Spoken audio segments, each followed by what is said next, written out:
enumeration is very important, particularly in the security of the children that we serve online. The internet has therefore become extraordinarily enticing, and with the transition to online work platforms, we have found ourselves spending more time online as we savor the opportunities and experiences on offer. In most African countries, and especially where internet connectivity has been strong, digital technology and social media have enabled young people to access massive online content. This has included, among others, the access to education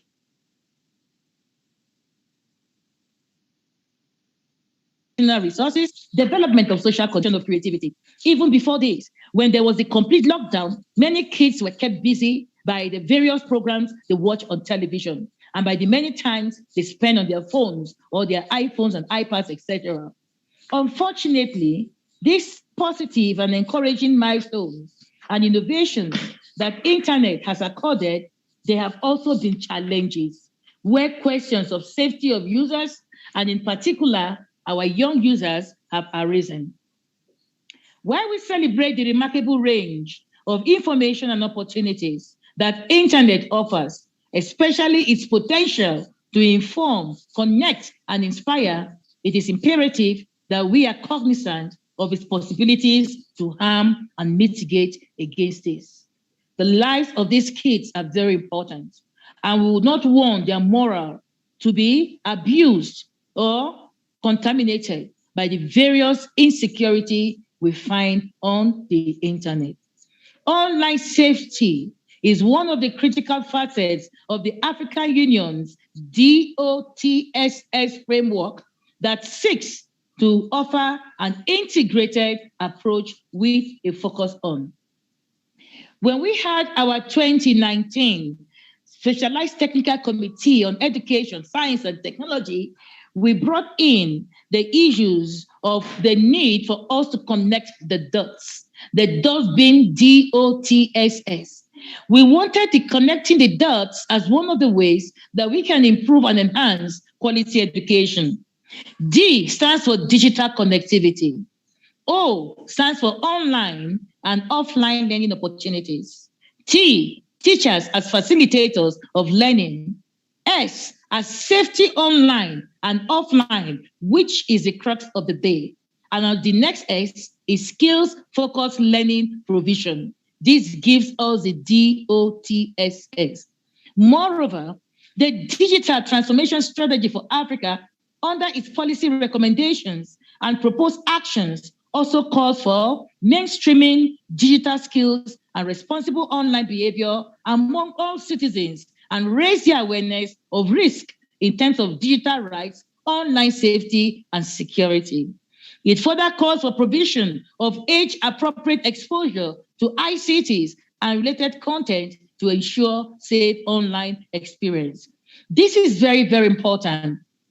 But all of us know that we have kids who are not yet 18, who are on Facebook, who have Facebook accounts. How did they get those Facebook accounts? Because they actually change their ages and their year of birth to read so that they can become Facebook. They can be on Facebook. Now, the question on which my brother raised about the decision on cybersecurity in the Malabo Declaration, this also needs to be implemented by the various member states. When decisions are taken, implementation takes place at the level of the member states nationally. The African Union Convention on Cybersecurity and Personal Data Protection, commonly called the Malabo Convention, covers a wide range of online activities related to cybersecurity with a special focus on child pornography, among others, actions that fall within the ambit of cybercrime. Yes, I agree with you that it is our responsibility as parents, as guardians, to make sure that these kids are not exposed to harm on the internet. This Malabo Convention and the various online activities related to cybersecurity actions that fall within the ambit of cybercrime and the various instruments, it underscore a strong commitment by the African Union to effectively address the nascent challenge on internet safety. I believe that through our collaboration and joint efforts, we shall accelerate and catalyze actions on safety online, even as we seek to maximize opportunities offered by internet connectivity. Ladies and gentlemen, by building strong partnerships, we can together help promote the safe, responsible, and positive use of internet and other digital technologies for children and youth in Africa. As the use of internet has grown exponentially, impacting almost every area of our lives, we must make online safety a top priority. There is no negotiation about it. Key players in the internet ecosystem in Africa must be at the forefront in helping to keep their users, particularly children and youth, safe online. I want to thank Facebook for being among the stewards in this noble cause, particularly because you were part of the chairperson of the African Union, His Excellency Dr. Musa Faki Mahamad's launch of the 1 million by 2021 initiative. I wish to encourage others to join us so that together we can check bullying, abuse, misinformation, manipulation, and what has come to be referred to as fake news, among other maleficence and crime online. Esteemed participants, moving forward as a means of getting relevant information on what we have to deal with and working with the academia and all key stakeholders, may I propose that we set in motion the study and periodic publication of an African journal or white paper on safe internet. Such a document will capture the emerging issues and inform debate, policy, and actions on safety online. It will be a publication that, among other recommendations, proposes capacity building and advocacy measures for Africa's internet users and the development, promotion, and adoption of new internet safety technologies. It is through such joint efforts and partnerships that we can truly claim to be together for a better internet, which is the subject I'm speaking on. Together for a better internet. We need to bridge the digital divide. We need to invest in green energy. And we also need to protect the rights of our children. It is for this reason that I find that our partners, Facebook, Plan International, and Save the Children, for organizing this virtual event to focus on what we already know and what is very essential, particularly with the COVID-19 pandemic. If we want to speak of an integrated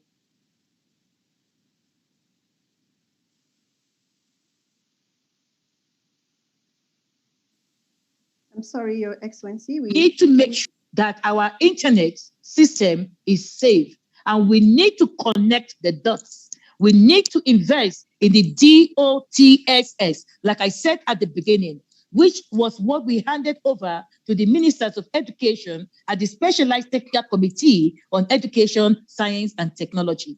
The DOTS framework, I believe, will be able to consolidate the safety of our children as well as enhance quality education for the children that we're talking about.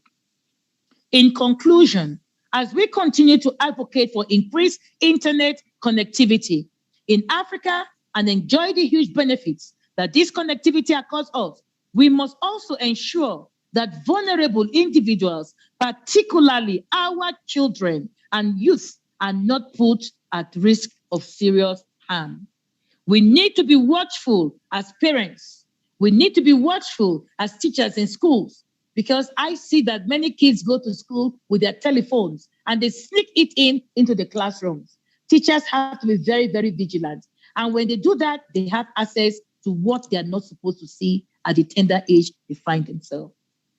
Distinguished participants, esteemed partners, we need to empower internet users especially children and youth, with the relevant tools and competencies to safely navigate internet and online content, enable them question and make decisions on what to trust, and ultimately challenge and change the online world for the better.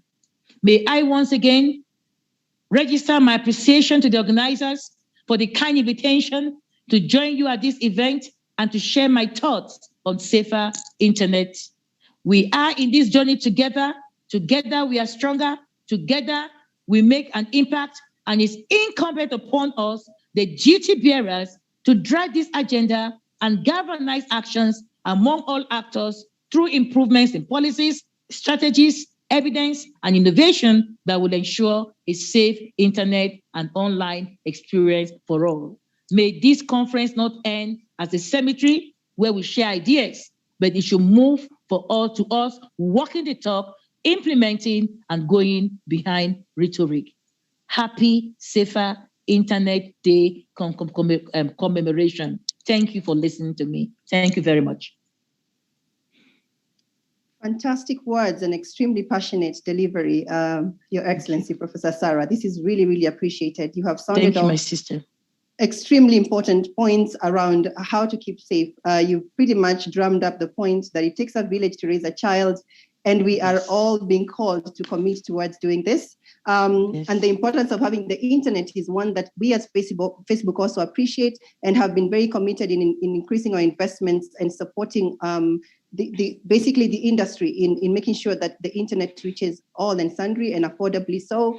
But at the same time, like you have said, making sure that we have we address the harm that might come with especially to vulnerable individuals online. There are a few questions that have come through, and if you would indulge us to maybe answer one or two of those, if you're okay with that.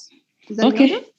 Okay. There's a question to Clarice Bwanga, who asks, how do we minimize cybersecurity? And I think I would like to leave that question with you, because cybersecurity, as much as it is a role for all of us to ensure, like we have already said, I think there is a huge lift and a lot of work being done already by governments who are part of your membership around cybersecurity. It would be great to hear from you on how we can minimize cybersecurity. Thank you so much. Thank you very much.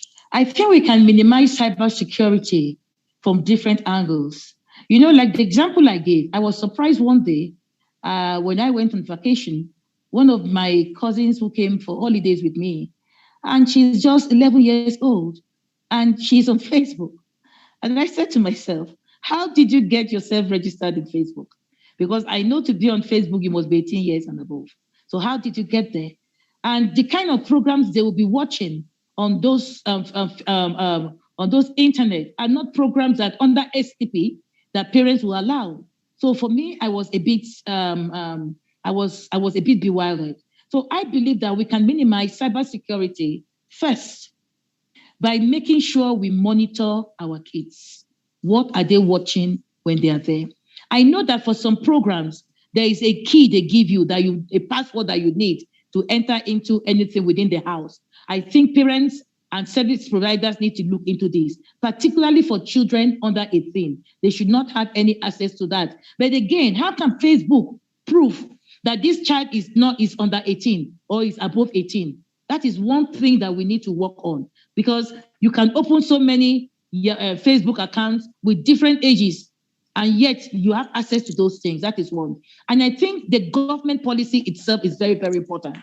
The government policy working with the service providers is also very, very important in order for us to be sure of what we need to do and how we need to go about it. Because even on Facebook, parents are proud to say, my daughter has a Facebook page. How old is that child having a Facebook page? What are the kind of things they are reading on Facebook? What are the kind of access, or not only on Facebook, on internet, on Instagram, on Messenger, etc.? What are the kind of things? We feel that we are becoming modernized, but that is not civilization as far as I'm concerned. If a child is corrupted at a tender age, it doesn't mean that we are civilized. So it is high time parents knew that there are certain things children should not have at a particular age. When I was growing up, my sister, my first phone that I had, I think I was about 21 years old. Then you see our children today, 4 years, 5 years, they have telephones. And they can operate it. They even know how to operate those iPads, those iPhones, more than the parents can do. So to me, the greater responsibility is on the parents. The second one on minimizing cybersecurity has to do with government policies and injunction that they put on it. That is the second one that I feel that we need to really, really look on. Because the service providers, there's not much they can really do, because if a child goes online and puts a different age and a birthday, they can have access to open so many accounts and do what they need to do. But it is for us to make sure that we have safety nets which we can use to safely navigate our children, not to see contents that are not available for them. The one that you mentioned for me that is most painful is this pornography aspect of it. So many kids see so many things they're not supposed to see. And once they see, the seed is sown in them. So I think this issue of ethics, of etiquette, of moral, first has to come to us as individuals and us collectively as a set of people, whether you are government, whether you're a parent, or whether you are the industry that provides this has to do with about all of us, and the focus should not really be on money. That is why I think the theme that we chose today, Together for a Better Internet, is quite apt and describes the realities that we are facing on the ground. That's how we respond to Clarice. That is a fantastic response. And I think, again, like you've said, it's a beautiful theme that we have this year, Together for a Better Internet. And you drumming on the point about the responsibilities of all to address the risks or threats that we see online. Earlier, you mentioned, when you're giving the example of, I think you said it was your niece that has had a phone at 11. At Yes. Facebook, we have a very clear policy around, that one can only register an account on Facebook when they're 13 and above. And I think it is the question you raise of being authentic, even when you come online on platforms, is really important, because as a parent or as a guardian, when we are handing over the device to a child or providing them with access to our own devices, are we making sure that we also are matching those moments, seizing that moment and sharing with them about how to use technology safely and guiding them around, for example, building authentic presence online so that they don't come and try to lie about their age when they're coming onto the platform. Because then it becomes tricky when it comes to being able to address that child as a child if they've not, to start with, have not come in with an authentic identity. And it's really helpful that you were bringing up that point and emphasizing on the need for all of us. And because parents are also collaborators in the process of nurturing a child and primarily within the circle of that child, it's important that they also play a role. And I think we'll hear a lot more of this in the panels coming up. And I thank you again most profoundly, Professor Sarah Anyang Abor, for your wonderful remarks. And before you leave, I want to read, I think, an appreciation from Doris Mpomu, who says, "Thank you very much, Your Excellency Commissioner Abor, for your excellent remarks and outstanding leadership within the AUC, the Africa Union Commission." So obviously your Thank you, Save the Children. Thank you, Doris. They are our very good partners in implementing the mandate of my department. Save the Children have been one very strong partner that we cannot joke with over the years. Thank you, Doris. Thank you, Save the Children. Thank you, my sister. Thank you. You're most welcome. And continue the amazing work.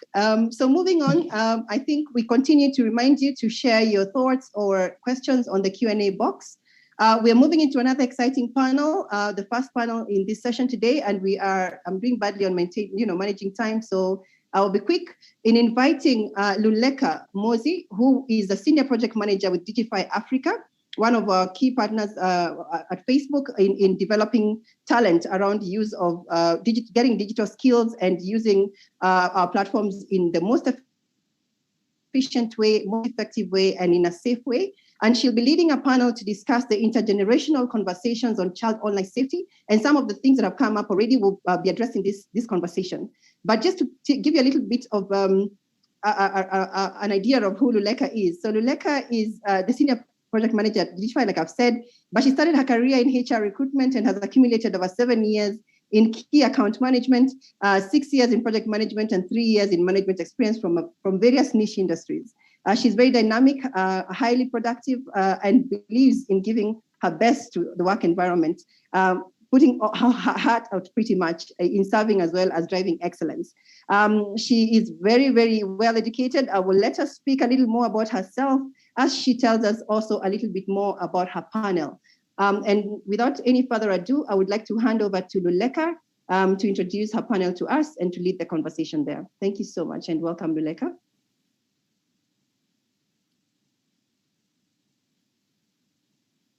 Good afternoon, Mercy. I'm unable to switch on my video at the moment, but once I do, I will switch it on. There we go.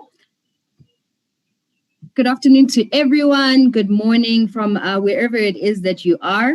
My name is Luleka Mosi. I am the Senior Project Manager, Digify Africa, and I hope everyone can actually hear me. I basically oversee all... Awesome. I basically oversee all of our project delivery at the company for most of our academy programs and also our B2B programs. We work very closely with Facebook on a number of programs. Under My Digital World, we have Elizwe Lam, we work on Digify Pro, and we also work on Boost with Facebook. I'm very excited to be here. Happy Safer Internet Day to everyone that is actually watching today. I'm actually also very excited to be hosting this intergenerational panel. It's actually our 3 primary audiences under the Elizwe Lam program, which is under My Digital World here in South Africa. And yeah, I'm excited to just drive this conversation because I think in having to oversee this program in South Africa, these are the conversations that we definitely need to be having often. And so, yeah, I'm just going to take it away and introduce our panel. I'm first going to start with our educator audience. And for this audience, we have Maxwell Kaisi. Maxwell is an experienced educator for the age group of 13 to 19. He currently teaches physics and chemistry at Karuri High School in Kenya. He's also a lead trainer for I Earn in Kenya under the My Digital World program as well for over 8,000 educators. He's also a technology integration champion educator who has won an ITOYA in 2018, which is the ICT Teacher of the Year award. And this award is essentially given to an educator who has basically pushed forward and demonstrated responsible use of technology in enhancing transformative teaching and learning. So I'd like to welcome you to our panel, Maxwell Kaisi. Maxwell, good afternoon. Good afternoon, and thank you so much for this opportunity, and happy Internet Safe Day for everyone. Fantastic. So great to have you. All right. We also have our parent audience, and for this, we have Jacob Kahemele. He's also here with his daughter, Christabella Kahemele. I'd like to welcome the both of you to our panel, as we'll be speaking to you in the aspect of being a parent in our current digital adoption space that we are currently in. Welcome to you both. Thank you very much. Welcome, Jacob. Hi, Christabella. Hi. I can hear her there in the background, but I cannot hear her clearly. Thank you. Yes, there you are. Fantastic. Great to have you, Christabella. Christabella, I'm actually going to kick off the conversation by speaking to you. I actually just want to ask you, I mean, we're speaking about internet safety. We're speaking about child safety online. And the first question that I actually want to ask you is, as a young person, how are you currently accessing your internet? Do you have a laptop at home, a tablet, a phone? And how are you actually accessing the internet? Do you use data or fiber? What is your mode of accessing the internet right now? Well, for me, I'm really fortunate because in my family, I've grown up with, I'm fortunate to have, you know, there's home laptops and there's phones, there's tablets. I have a phone as well. And of course, there's data, there's Wi-Fi. So internet in our home is really accessible, which is something that I'm grateful for, especially because I have friends that don't have those same opportunities. Yeah, that's how we are accessing internet. Awesome. I'm just gonna add to this just by speaking about the fact that right now, especially right now in the space of COVID-19, we're looking at Africa as a continent having literally 47% of people being able to access the internet right now. And with COVID-19, people being locked up in their homes, it's given people like you, Christabella, an opportunity to be educated online, entertained online, speaking to your friends online, essentially having a home online, you know, where you're interacting with people and having a lot of activities that you're doing online. But what I want to ask you next is about your safety. You know, do you think about your safety when you're actually, you know, now living your entire world on a phone or on a tablet, you know, or a laptop at home? Are you thinking about online safety? Do you have these conversations with your parents? And also, what basically is your thoughts around your safety when you're using these platforms?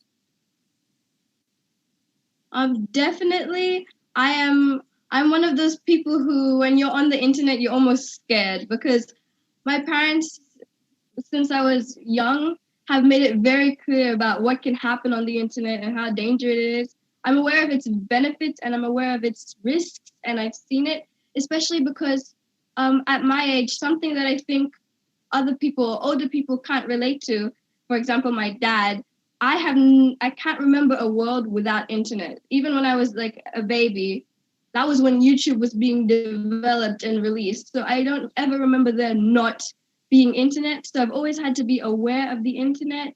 And my parents remind me daily, like, oh, be careful what you post is on the internet forever, or don't reveal your passwords to anyone, or things about malware. And sometimes you're like, oh, I know. But it's important to really remember that what they're saying is for a reason. So definitely, I do think about my safety. Fantastic. That's so great to hear. I actually want to also just find out from what you just said. Have you ever been in a situation while you're using the internet where you felt like you were in an unsafe place? And in that, what did you do to sort of get yourself out of that place of, you know, feeling unsafe?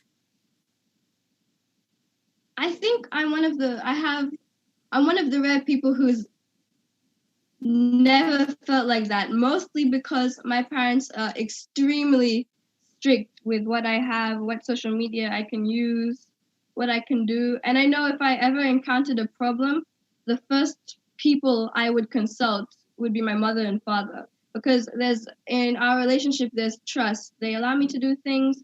I feel open. I can talk to them. They've explained to me why they've restricted certain things. So I think luckily, apart from, you know, pop-up ads that say, oh, you've won $1 million, those are the only sort of little things that have ever happened to me. But I'm lucky. I've never felt unsafe on the internet. That is fabulous. Thank you so much, Christabella. Thank you so much for engaging in my questions with regards to your activity when you are using the internet. I just want to move quickly to speaking to your father. Now that we have actually heard from you, I'd like to hear more from him. Amazing. Thank you, Christabella. Jacob, I just want to speak to you a little bit about, you know, what has happened in 2020. As a father now, having to immerse yourself fully into the space of being a teacher, you know, being a person that now has to assist more in a more hands-on way in being your child's educator. How are you finding this transition into digital, having your life fully immersed in it? Well, first of all, thank you so much. I'm really grateful to be on part of this panel. And so maybe I should start by saying that our life experience is changing a lot with COVID-19 this year. Thankfully, we never saw, as a family, we never saw devices as an enemy to our kids. Probably we disagreed with a lot of other parents who thought, well, devices are not for kids. We thought devices can be very helpful. And so from the beginning, even before the situation now, we were introducing our children to internet, to devices, to the use of devices with positive focus. Now, the only thing that has changed is that, especially with the younger ones, now we had to take much more responsibility in terms of supporting them in using the devices. Now, you can imagine it was easier when you went to work, they went to school, teachers will take care of them, you come and pick them, you go with them home. But now they are home full time. And yes, you have to somehow be there and assist them technology has its own, hiccups. Sometimes the internet, doesn't flow that well. You have to assist them. Especially in the beginning, not many people knew how are we going to survive and use the Zoom webinar and all that. But I think I should say increasingly we are comfortable and the kids are more savvy. They get to learn very quickly, by the way. And that role of being next to them is reducing. Isabella, Christabella talked about being in a space where you are born with the internet. I'm definitely not the same as her. I mean, she's now come into the space where I even think about my nephew, who's very young, a little baby, and he always has a phone in front of him because someone is always taking a picture of him, and they grow up like that to know that there's always this device that's always in front of me, someone taking a video of me, and then later on they watch cartoons on that device or whatever it may be. So she grew up in this thing. And I think it's been maybe slightly easier for you. Has it been sort of easier for you to actually move into fully immersing her in terms of her education, in terms of her entertainment, and also interacting with her friends? Has it been easier for you as a parent because she's grown up with the internet? Certainly. From the beginning, one thing that we don't have luxury with here in Tanzania is access to books in the libraries. And so from the beginning, we thought the best way is to go into e-libraries.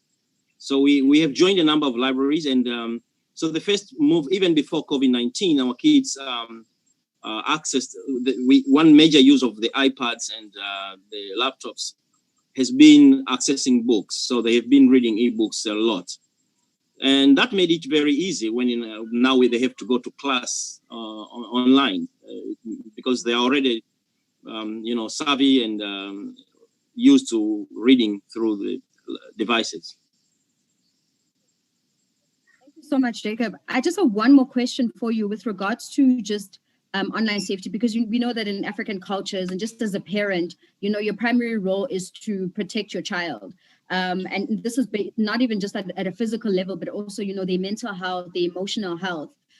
How have you taken the steps? I mean, Christabella spoke about the fact that daily you speak to her, about maybe even like a curfew in terms of like being on the internet. But how have you taken this new now online digital world and taken this new form that your child has been exposed to? How do you explain the harms that are on the internet to Christabella? How do you, as a parent, navigate protecting your child, especially when so many new things happen when it comes to online safety infringement and crimes? There's always new ways that people are thinking of infringing, a young person's privacy. How are you protecting your child from those ongoing challenges and dangers?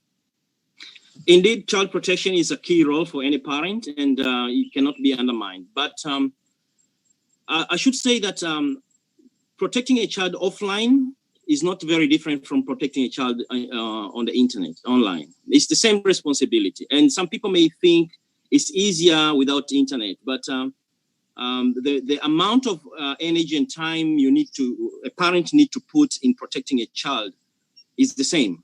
Offline and on the internet. You want to be very close to your child and see what is going on in her or his life around as he goes back and forth to school and interacting with other kids and all that. And the same way on the internet, you want to monitor and see how is your child being protected. We know there's peer pressure. We know there's all those false information. And the thing we do, one major thing we do is education. We educate them that these are the facts about the internet. This is what you're possibly going to encounter. These are the things that these are the forces, the marketing forces that you're going to meet when you are in the internet. But also, most importantly, we observe. We are very, very observant. We look at the behavior of our kids. What is happening? Are they sad? Are they happy? Is it related? So every time they are on and off the internet, we kind of monitor and see if there is any connection between what is going on online that we are not aware of. So in general is one, education, encouragement to exposing them to a positive links and edutainment if they want to get entertained, yes, but positive kind of links that will give them education and entertainment at the same time. But more so, we do a lot of encouraging them to focus on the positive things and less negative. We are creating friendships and trust, so they are able to come to us and talk to us on about anything. So that makes it easier, and I think it helps in protecting the child both online and as well as offline. Love that. I love that, Jake. I'm literally taking that with me. Educating your child, being observant, looking at the positives and the opportunities of the internet, as well as, I just love everything that you just mentioned, because I think it's very helpful for anyone who's actually, watching this right now, who's a parent and maybe doesn't even want to forcefully infringe themselves on their child's phone. I've heard of parents saying, it's my phone, I bought it, therefore I have control over it, even though I've given it to you to use. But I love what you've mentioned in terms of, the different type of way, educating, watching, observing your child's behavior, and all of those other things. That's awesome ways of dealing with online safety. Thank you so much for that insight, Jacob. Thank you very much. Amazing. I'd like to move now to our educator audience, Maxwell Kaisi. Maxwell's very, very excited. And I'm actually very interested to hear, how, the academic and the education sector has just been turned upside down. And, educators play such an important role with young people and children's lives and in their development. And they spend the majority of time in a child's life experiences. And the internet and digital technologies, they've had such a significant impact on young children's growth and their development. And more of them are using it to socialize, to learn, to interact, to entertain. What has been the impact of online platforms on the education sector specifically? What has been your experience? And also in helping young people navigate these new modes of learning online? Thank you very much. First, we all agree that probably before the pandemic, most of the African states had not really embraced digital learning. Nevertheless, we through the African Union, which had come up with a continental educational strategy for Africa 1625, most of these member states had put education reforms in place. Kenya, for instance, through the Kenya Institute of Curriculum Development, had ratified an education framework that will incorporate ICT integration in learning, which incorporates learning online. As a STEM educator, for instance, who is very keen on preparing the learner, ensuring that they develop the 21st century skills that are very critical for the future jobs, we are aware that many newer jobs in the future will not, many jobs in the future will not be there. So as an educator, I need to be at the center role in preparing these learners to adapt to this coming change. Yes. With the COVID having affected the education sector greatly, we had very many children that were out of school, and they never received instructions directly the way they have been used to before the pandemic, and therefore very many schools had a problem in sudden switching to this online teaching and learning. On the flip side, the pandemic really accelerated the use of the digital technologies in learning.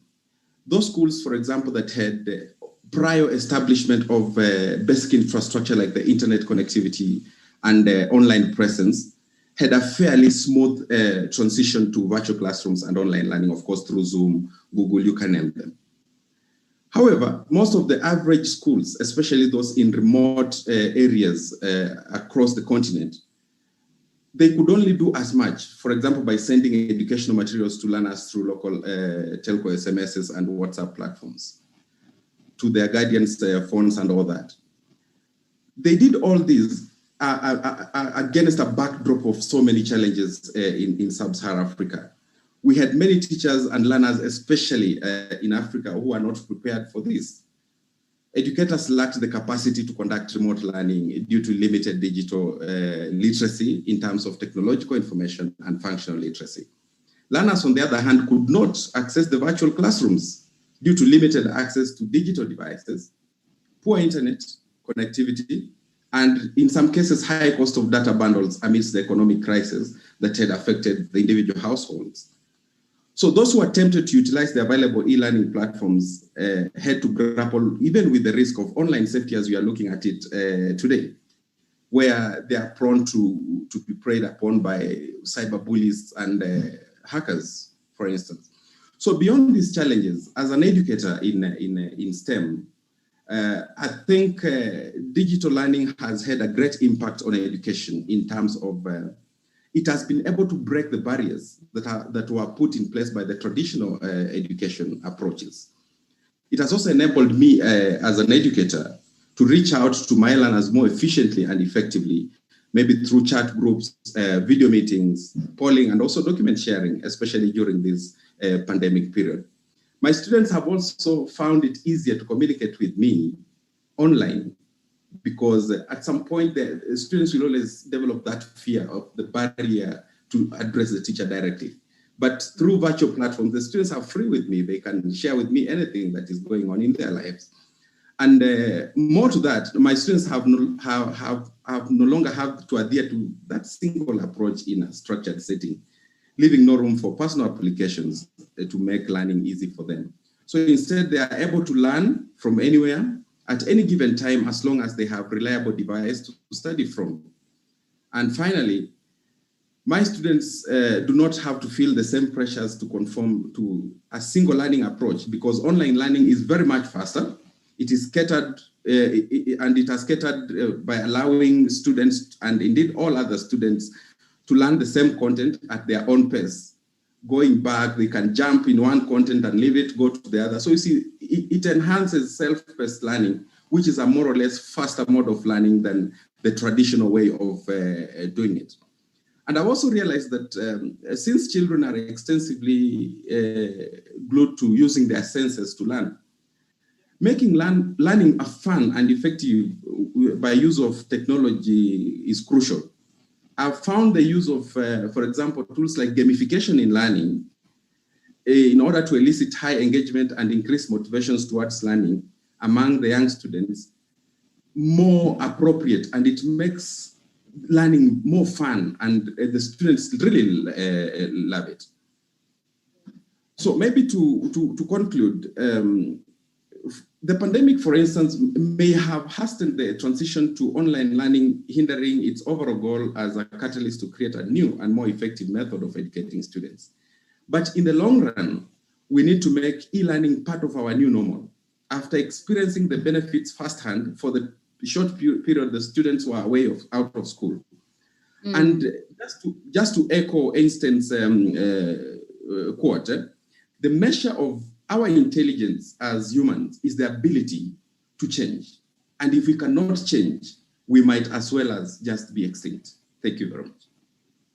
Thank you so much, Maxwell. That was a very detailed explanation in terms of how, certain educators are currently like moving in this digital adoption that's currently happening in the education sector. And I love that you also said that it's not something that we can ever get away from.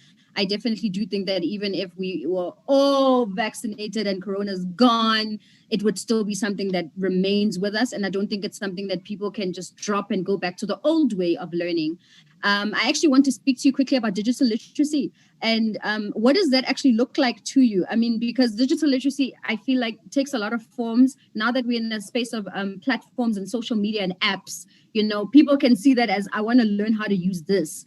But if you are unable to, let's say, for example, use a computer, that's already, the ICT integration already needs to happen there first, how to use the hardware before we start to use the software, and then we use the apps and the social media platforms. What does digital literacy mean to you? And has your country, how has your country adopted it at this point where we are in 2021?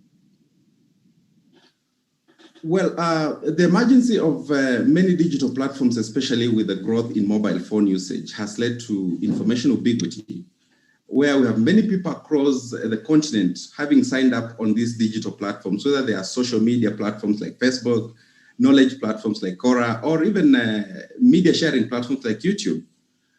All these platforms provide an opportunity for people to interact with peers, family, and the wider community. And therefore, it has become increasingly important for the community on the internet or people to understand how to navigate responsibly in this digital space.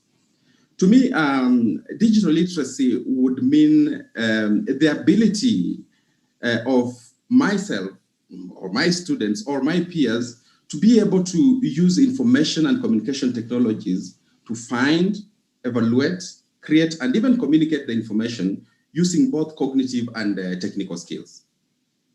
Okay. Going to the impact, going to the to how my country has adopted this digital literacy thing. My country, Kenya, for instance, we have had major curriculum reforms that have seen development of the basic education curriculum framework, which led, of course, to the adoption of the competence-based curriculum that will see every learner who goes through the basic education develop key competencies. One of the key competencies envisaged in the competence-based curriculum is the digital literacy itself, where learners are exposed to a broad range of digital skills and knowledge through various learning areas. For example, in science and technology, learners are taken through applications of a variety of hardware platforms, such as computers, tablets, mobile devices, and their software, including, but not limited to, web search or internet application softwares. So after the learner has gone through the basic education, they are presumed to be digital literate and also have the ability to safely and securely use technology while being able to assess the nature of the information acquired in order to support and enhance the environment. In addition to what the government has done in terms of curriculum reforms, we have more players that have come on board to support the government. For example, in June 2020, we had Facebook launch My Digital World Kenya, which I'm part of as a master trainer. This program is designed to equip the youth and general public across the sub-Saharan Africa with digital skills needed to navigate the digital world. So as a trainer for this program that saw over 8,000 educators from Kenya be equipped with the digital literacy skills on how to navigate the digital space and meaningfully connect with others while protecting themselves from scams and predators, the training was anchored on 4 main pillars or modules. We had a module on digital identity, where we explored how one's online identity and the content that they create and share relates to the need to keep their digital footprint in check while maintaining a good online reputation. The other pillar that we focused on was on news and media literacy, where participants were taken through how to distinguish between facts, opinions, fake news, and putting into consideration that the authenticity of information and credibility of information that they find on the social media. Thirdly, we had a pillar on digital citizenship, where we explored the differences between healthy and unhealthy relationships, both online and offline. I'm glad that the father to Christabel had to mention that managing your child, whether online or offline, is more or less, it takes more or less the same effort. And we dwelt much into privacy and safety implications of information that one puts online. Finally, we had to look at online safety, where we introduced the importance of learning internet safety and the tools to protect oneself when online, while understanding the risks that is posed by criminals online. And we explained what to look for if you suspect you have been hacked, for instance, and also understanding how to protect oneself through secure passwords and two-factor authentication. I think this is something that we share across. So why did we choose on educators, for instance? We know that educators spend about 50% of the available daytime with the students. And this time is enough to build and shape the habit and character of a child. And therefore, our target was the educator, because we know through the educator we'll have more impact. But 8,000 out of, for instance, in Kenya, we have about 500,000 educators in the public service. and another 500,000 in private sector. So really, 8,000 is just a drop in the ocean. So this is an ongoing project. We are going into phase 2 and even the third phase to reach as many educators as possible so that we can have a greater impact on just bringing out digital literacy, especially to the young adults, age 13 to about 19 to 25, around that. So in addition, maybe to what my Digital World program was all about, we also had the general public joining in some cases where we had the training. So participants continue to benefit from awareness on news literacy and on how to combat spread of disinformation and promote responsible use of digital platforms. We know that most young adults, and these are mainly students, have fallen prey to cyberbullying and identity theft. So My Digital World as a program has adequately equipped them with skills on how to stand up together, or rather be upstanders to stop bullying and to have healthy relationships.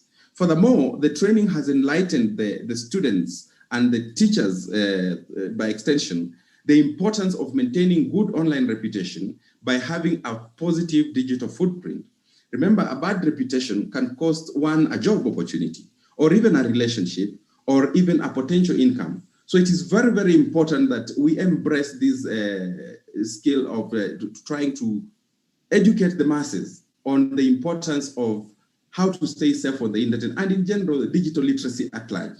And I think with this kind of programs, and if we have more players even coming on board so that we can exhaust all avenues where people are enlightened on how to stay safe online, on how to use digital skills to do different things here and there, I think the country and the continent and the globe at large will be a better place for everyone.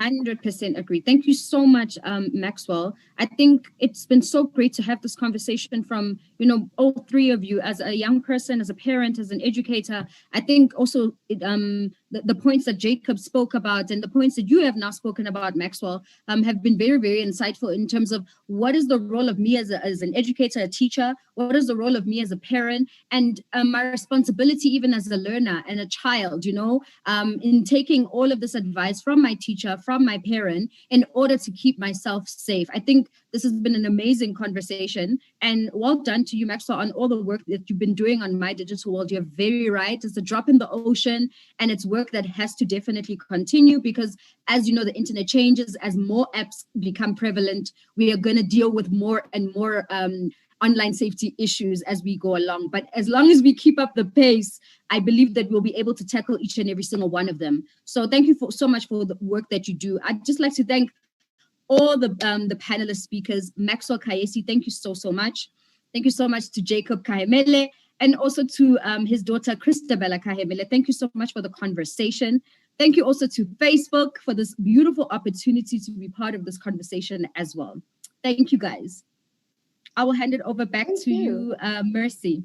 Yes, thank you, Luleka, for moderating this with such vibrancy. We could feel that radiating through the whole conversation. And I hope they haven't quite left. I know we're not doing as great on time, but I'm sure we'll even out at some point. I think I'd like to pose maybe just two questions. One is a question, one is a comment that we have from the Q&A box. Just to keep true to our promise from the start that for those who ask questions or comment, we'll be reading those out to the panelists. I don't know if Jacob has already left. Are you still there, Jacob? I'm still there. Sure. Okay, great, yeah. Fantastic. First, to commend you for doing a great job. I think there is already such a comment on here on the Q&A where Rianette says, I really had to mute to avoid coughing. Nowadays, you can't just cough on the mic. So there was a comment saying, thank you very much for the informative and inspiring session. Cyber-savvy parents play a key role, and I have noticed that many parents are aware of the dangers. And there's basically an appreciation for you, being one such parent who is savvy and is very engaged with their child. And I think the question here for others who might be struggling is, what would be the role of parents in ensuring that we enforce cybersecurity or concerns or threats around a child? I think you enumerated on some of those, but maybe in a quick wrap up, sort of, if you could flag those so that we can be able to answer to Miriam, as well as acknowledging the compliment from Rianette. Over to you. Thank you so much. First of all, I would like to appreciate the comments and the positive comments that came up. But just to sum up what I'm trying to say is, one, we cannot avoid technology. We cannot avoid the internet. We actually need it. And the proof has come from the time of COVID-19. If we didn't have internet, probably this time we'll really be struggling. Nobody knew how are we going to move on after the lockdown. What about the school? It's an experience that the world has never witnessed. So thanks to the internet, thanks to the technology, and parents should understand and look at technology in a positive way.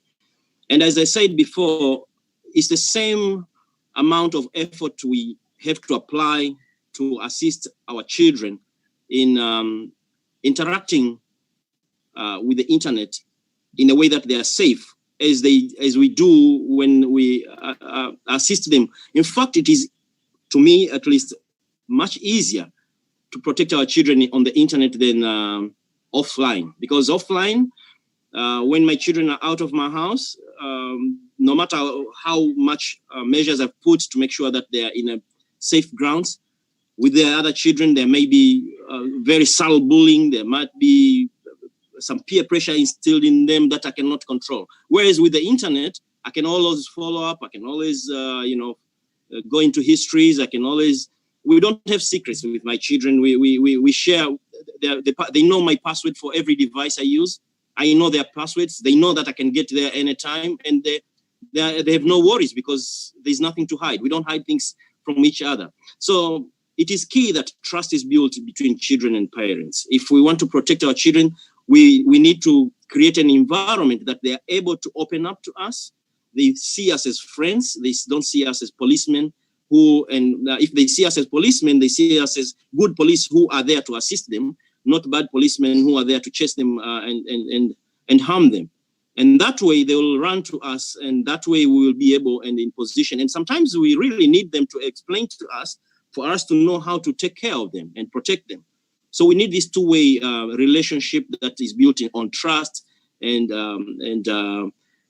confidence between the parent and the children. And together we embrace the devices and technology. We are okay. Thank you so much for that. I think Samantha also echoes your sentiments, and as I believe others do as well. And she says she's so glad to hear our parents' voice on this discussion, and thanking you for inspiring other parents to be more proactive and responsible with their children's online safety. I think given Thank you the so time, much. You're most welcome. Given the time we're on and we're trying to manage this, we are going to move to the next session. And just checking in with everybody, I hope everyone is doing okay. I would like to introduce to you now to the screening of what we are calling the PSA video, PSA being public service announcement, which is basically a video coming out of a collaboration between Facebook and Ubongo Kids. And this collaboration mainly is to just help us with landing or emphasizing the importance of safety online, and it's a collaboration between the two organizations to ensure that this message can be scaled across the continent. So we're speaking about sub-Saharan Africa, and it's basically a simplified way of making sure that children can relate to the messaging. We know that a lot of times when we speak like this or give them just normal print content to read, there's maybe a struggle to get that. And so this video is meant to help us with landing this message more, what's the word? In a more palatable way, if I may use those words. So before we move ahead, I think just to give you a bit of a break on hearing the panelists and in preparation for the fireside chat, I'd like to turn over to Fabrizio to please play for us the video on the public service announcement. Thank you so much. Over to you, Fabrizio. Well, hello there. It's me, Bibi Kibena, and I'm here to talk to you about online safety. I know what you're already thinking. What do I, an old grandma, know about online things, eh? Well, listen up close and I'll share a gem or two with you. It all started when Kibena would always ask for my phone or always go to Mama Tech's house to use her computer. So I asked her to show me what she was up to. That's when she showed me the different online games she would play and the different apps and websites she would visit alone or with her friends. At first, I didn't think I would be able to do it at my old age, but Kibena encouraged me. Baby, but you are so wise. I'm sure you'll figure out how to use it. It's easy. And she was right. In fact, it was so exciting that even I opened my own account on Kature. See, I can keep up with the trends too. So while I learned from Kibena, Kibena also learned from me. As soon as I understood the opportunities and risks that come with technology, I had a conversation with Kibena about how to stay safe online. I realized that it was important to start having such conversations early and to do it often. That way, if something troubling happens, or if a pop-up appears, or anything else she's not sure of, she can always come to me so we can find the best solution together.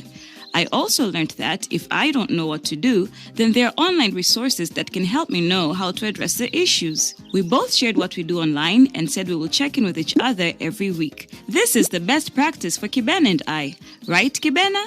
Sure is. So why don't you try it too?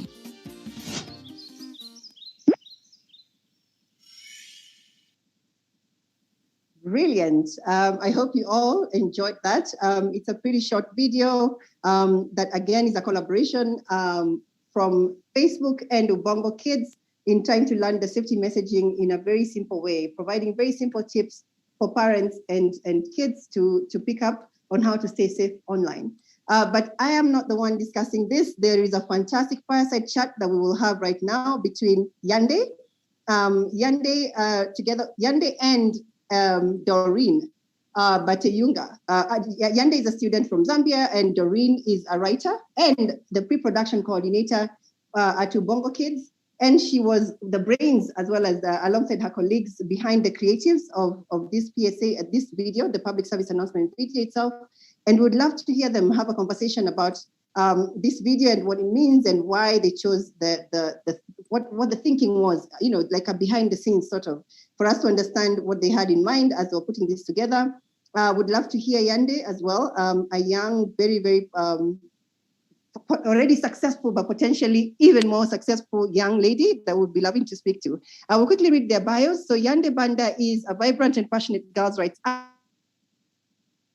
the Children's News Agency under the Media Network of Child's Rights and Development, an organization that works with the media to ensure the realization of children's rights.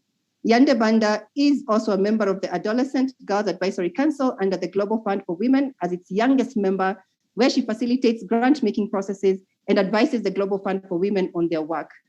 She's also a Transform Education champion under the United Nations Girls Education Initiative, where she champions education issues and uses her voice for change.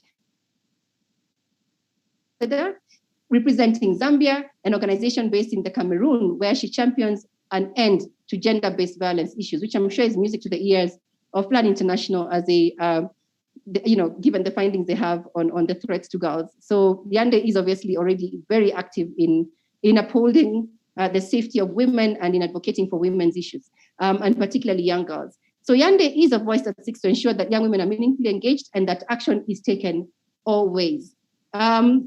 I will hand over to Yande and Doreen to please share with us a little bit about the video itself and to tell us what the thinking was behind it and just share with us a little more. And then hopefully after that we can again watch that video and again inviting your comments and questions within the Q&A box. Over to you two and welcome.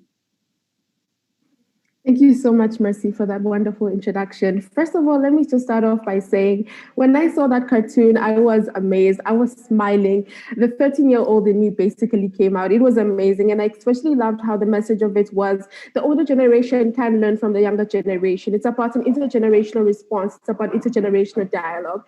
And so that is essential. Thank you so much for the honor, number one, to be here. Thank you for the honor to be moderating this session and to be speaking to you, Doreen. I am super excited. Let's start off by understanding what this panel session is exactly about. We're going to be focusing on online child protection systems and what digital safety means in the 21st century, and particularly for this generation, Generation Z. As a result of the COVID-19 pandemic, access to digital infrastructure has become an even increasingly demand, especially for adolescent girls and young women. And this is very essential because the health crisis has forced us to realize how important the digital sector actually is within this context and within this generation. Internet usage in Africa has continuously increased, especially again amongst the younger generation. And the amount of people who have access to internet, as we saw, was 47% in Africa. And while this number is still considerably small and is further perpetuated by the gender gap, digital safety still must take paramount within our agendas. Right about now, let's welcome Doreen. We're going to have a conversation over the video, the PSA video that we just saw, and her work in Ubongo overall. Doreen, please introduce yourself. Hello, everyone. As introduced, my name is Doreen Bateyunga, and I'm the pre-production coordinator stroke writer at Ubongo Kids. So basically what I do at Ubongo is I lead the content creation team or the scriptwriters team. So we basically come up with the content that eventually gets to be broadcasted. And a part of that is to just get our information from the research team that is usually mapped against our curriculum to make sure that what we are teaching the next generation is something that is still aligned to their country's curriculum, and then at the same time coupling that with their social emotional learning so that we're making sure that we're producing wholesome or well-rounded individuals.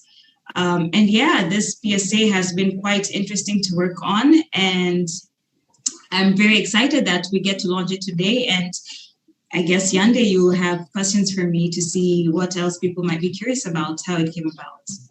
Definitely. Thank you so much, Doreen, for that wonderful introduction. My first question is, can you tell us a little bit about yourself and what influenced you to make this particular video? What was the thinking behind it? Right. So a little bit about myself. I can't say I'm that advanced in my career path just yet. However, the track record that I have has been working in education. I've worked for an NGO that has focused on girls' rights to education and then also promoting girls' participation in the STEM fields, meaning science, technology, engineering, and mathematics. So Ubongo was just like the right fit for me, and especially what I came to learn working in those two different NGOs is that, you know what, it's probably best that you implant these seeds way early in a kid's life. And so this is when I made my way towards Ubongo, and this is what we do. What we do is we create educational but entertaining content, which is what we call edutainment. And what we do is, as I was saying previously, is we couple what is already in the sub-Saharan schools curriculums, as well with the social and emotional learning topics that we tend to choose, and see that there will be they will fit well with what we're trying to teach in the STEM field. And that way we just turn it into catchy songs or engaging storylines.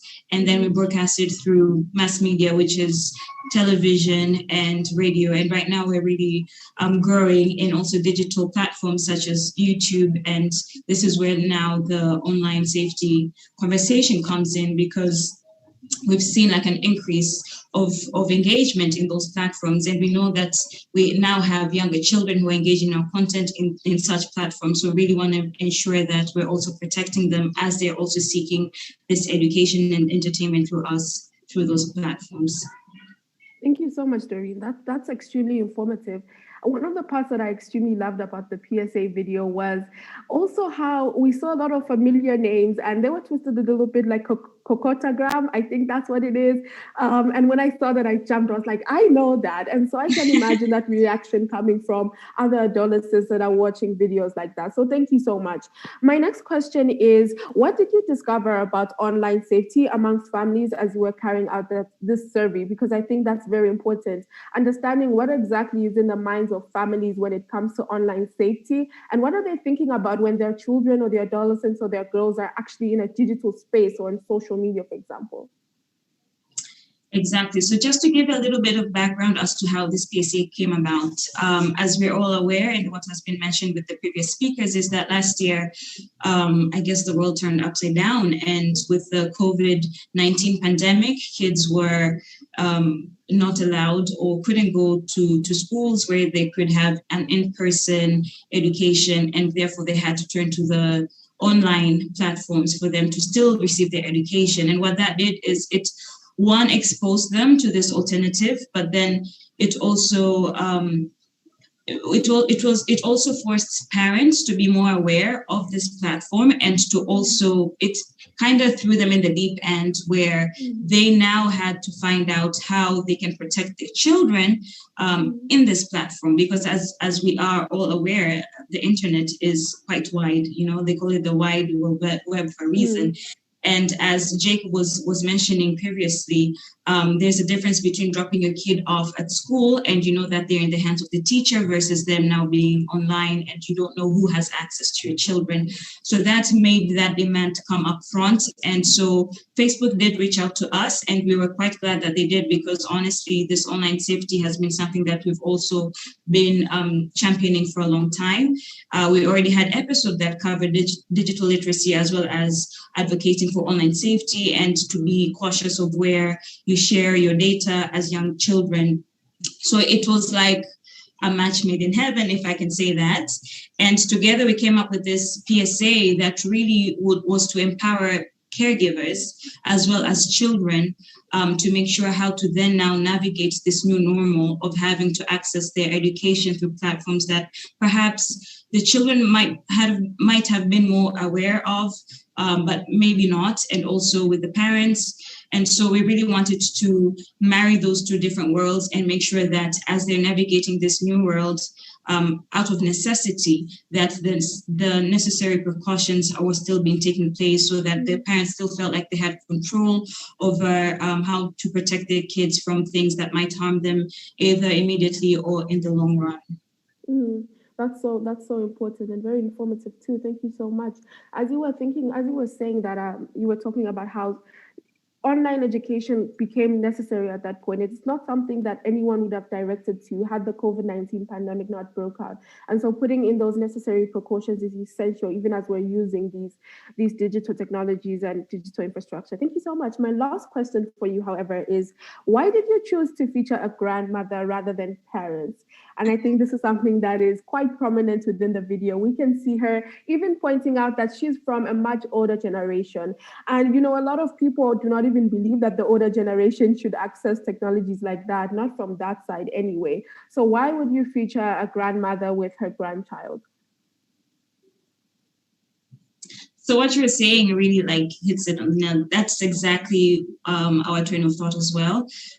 Something that we do at Ubongo is we try to represent different family dynamics as they come in our African cultural context, So a caregiver, as we like to call them, could be something from a parent to a teacher to a neighbor to a grandparent, an aunt, and so forth.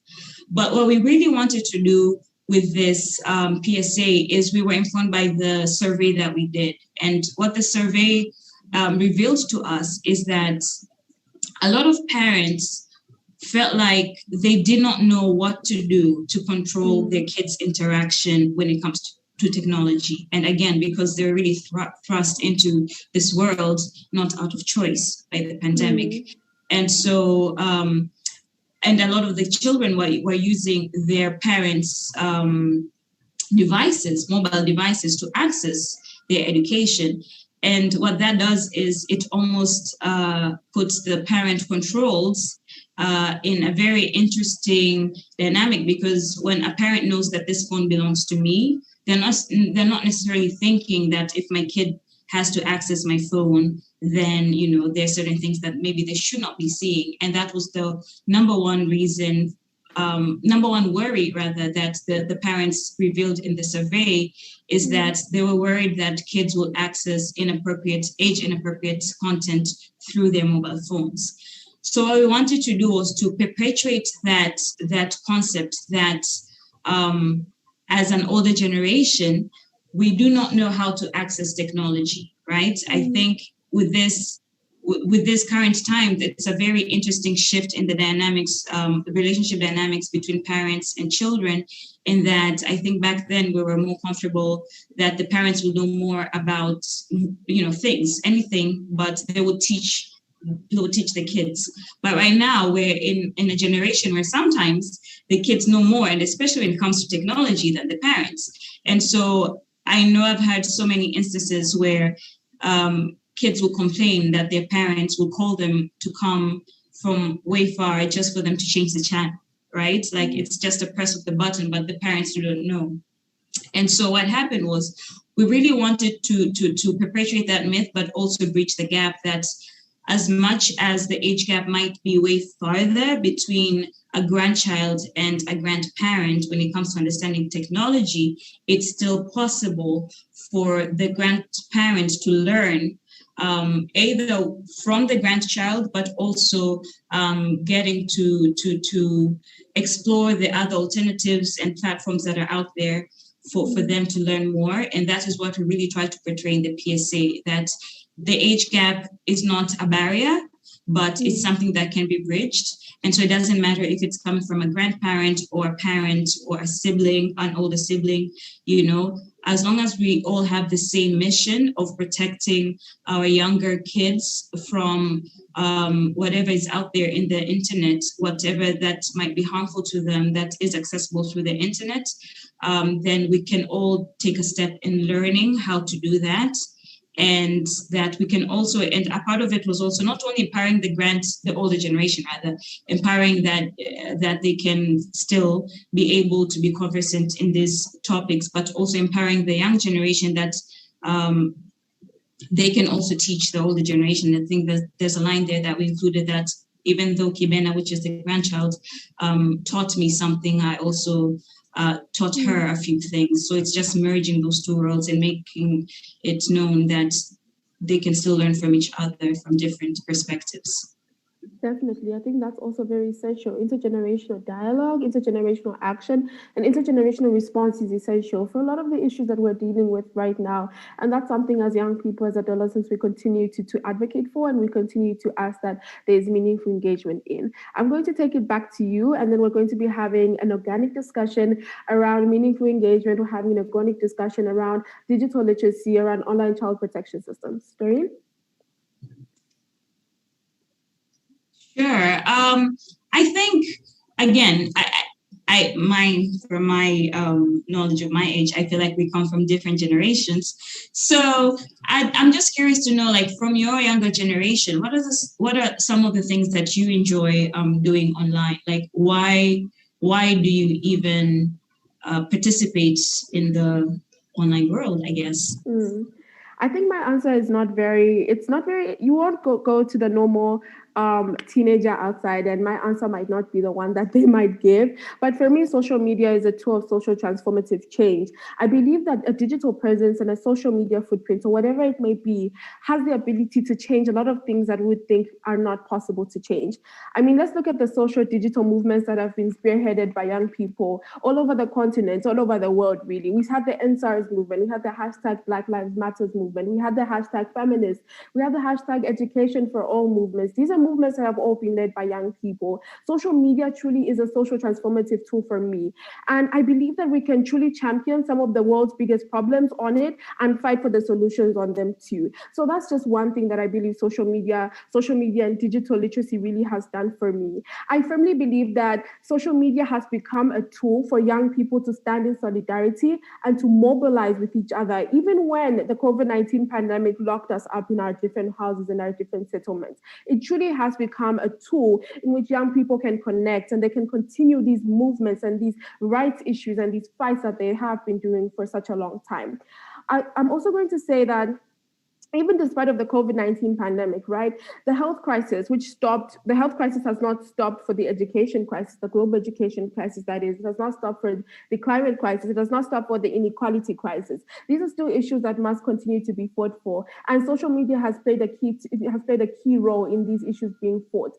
And so that's another thing that I use social media for. Another thing that I use it is just really, honestly, to keep up with the trends of the day, to keep up with what are we fighting for today? What are we talking about about? What is the key issue being brought out? Sometimes we have injustices happening on the other side of the continent, and I can't go there right now. I can't go there, and I can't stand in solidarity and march with them, but I can tweet on it. I can raise awareness. I can use Twitter or Instagram or Facebook, and I can talk about the issue at hand. And so that's just another way that I use it for social transformative change.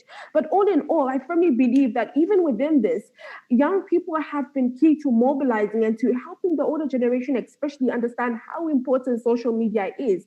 I mean, not too long ago, the key criticism of young people was like, social media is decaying our generation.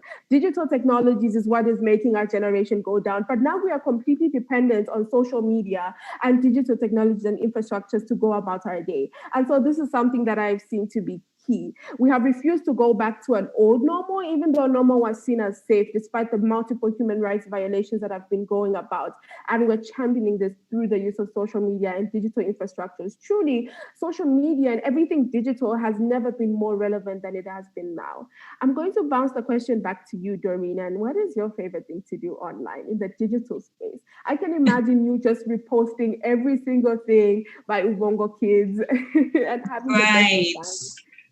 Right. I mean, that was such the perfect answer, especially coming from a young activist as yourself. For me personally, because social media, and I'm going to relate to the previous speakers, that I did not grow up with social media. It's something that met me when I think I was in my late teens, not to put my age out there. But what I've mostly been using it for is to really connect with like old friends, but more importantly I've used it as a platform to gain knowledge, to understand what is happening around the world, and in very different aspects, very different topics. So it has really helped expand my knowledge, and it's not necessarily, for now, it's not necessarily constricted to what I had to learn in the classroom, right? Like the physical four walls.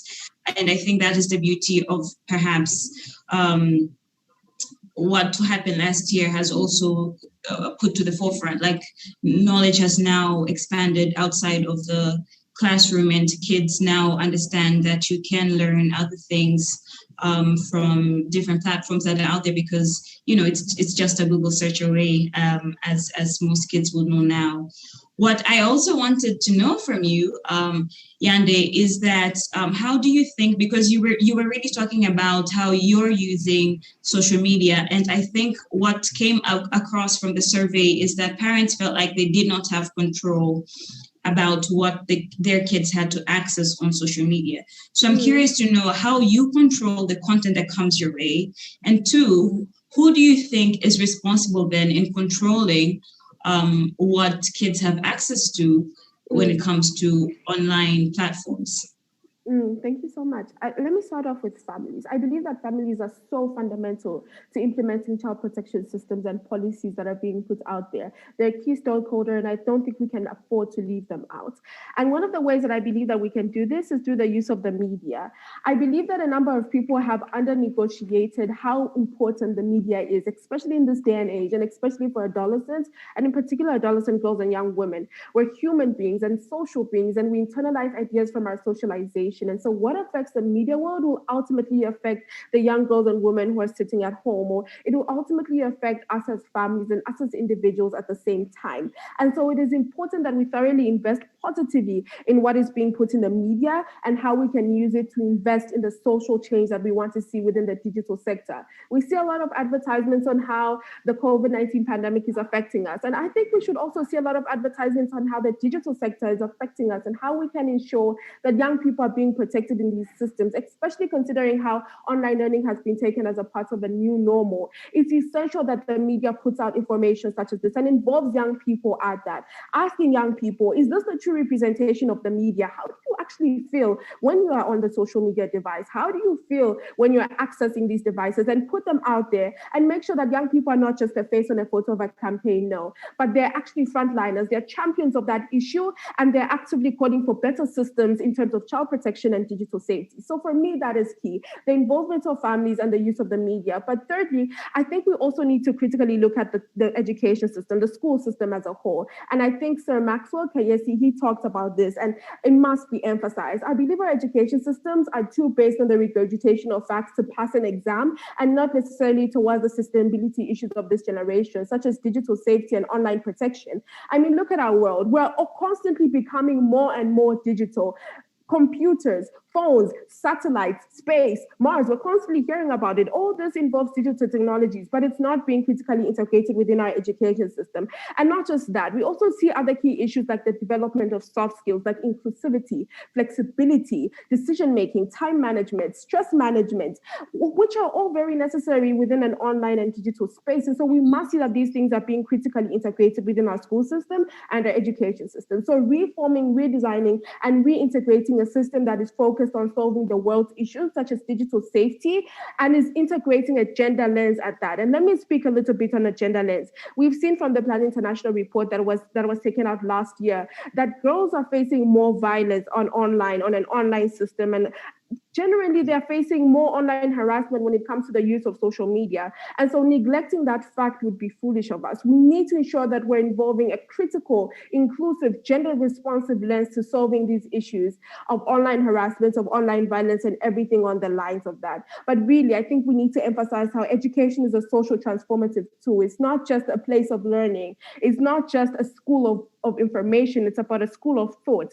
And that's what we need to focus on. We must ensure that we're developing young leaders to become key leaders within this digital sector, because at the end of the day, leaders are born in part, but their leadership is fostered. And it's about fostering the leadership potential of young people within the digital sector and within the digital arena. So for me, involvement of families is key. Yes, we must ensure that families are critically involved in understanding what their children are doing on social media devices, what their children are doing with the digital devices that they have, and really monitoring what is being fed into them. But we must also involve the use of the media, and we must change our education system to suit the development and the sustainability issues that we're currently seeing in this 21st century.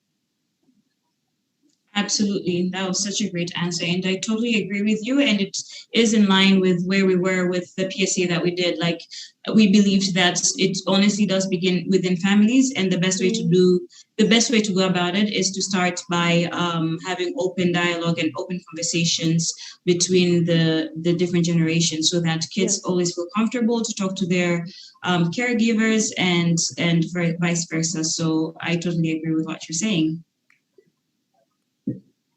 Thank you so much, both of you. Yande, I don't know if I mean, at your age, I wouldn't have had. I don't think I was half as brilliant as you have been on this session. It was an amazing fireside chat. Really applaud you and the work that you're doing in activism. You really are cut out for it. I think you're amazing, and I love that you're agitating on very important issues and have such clarity on things that we need to pay attention to.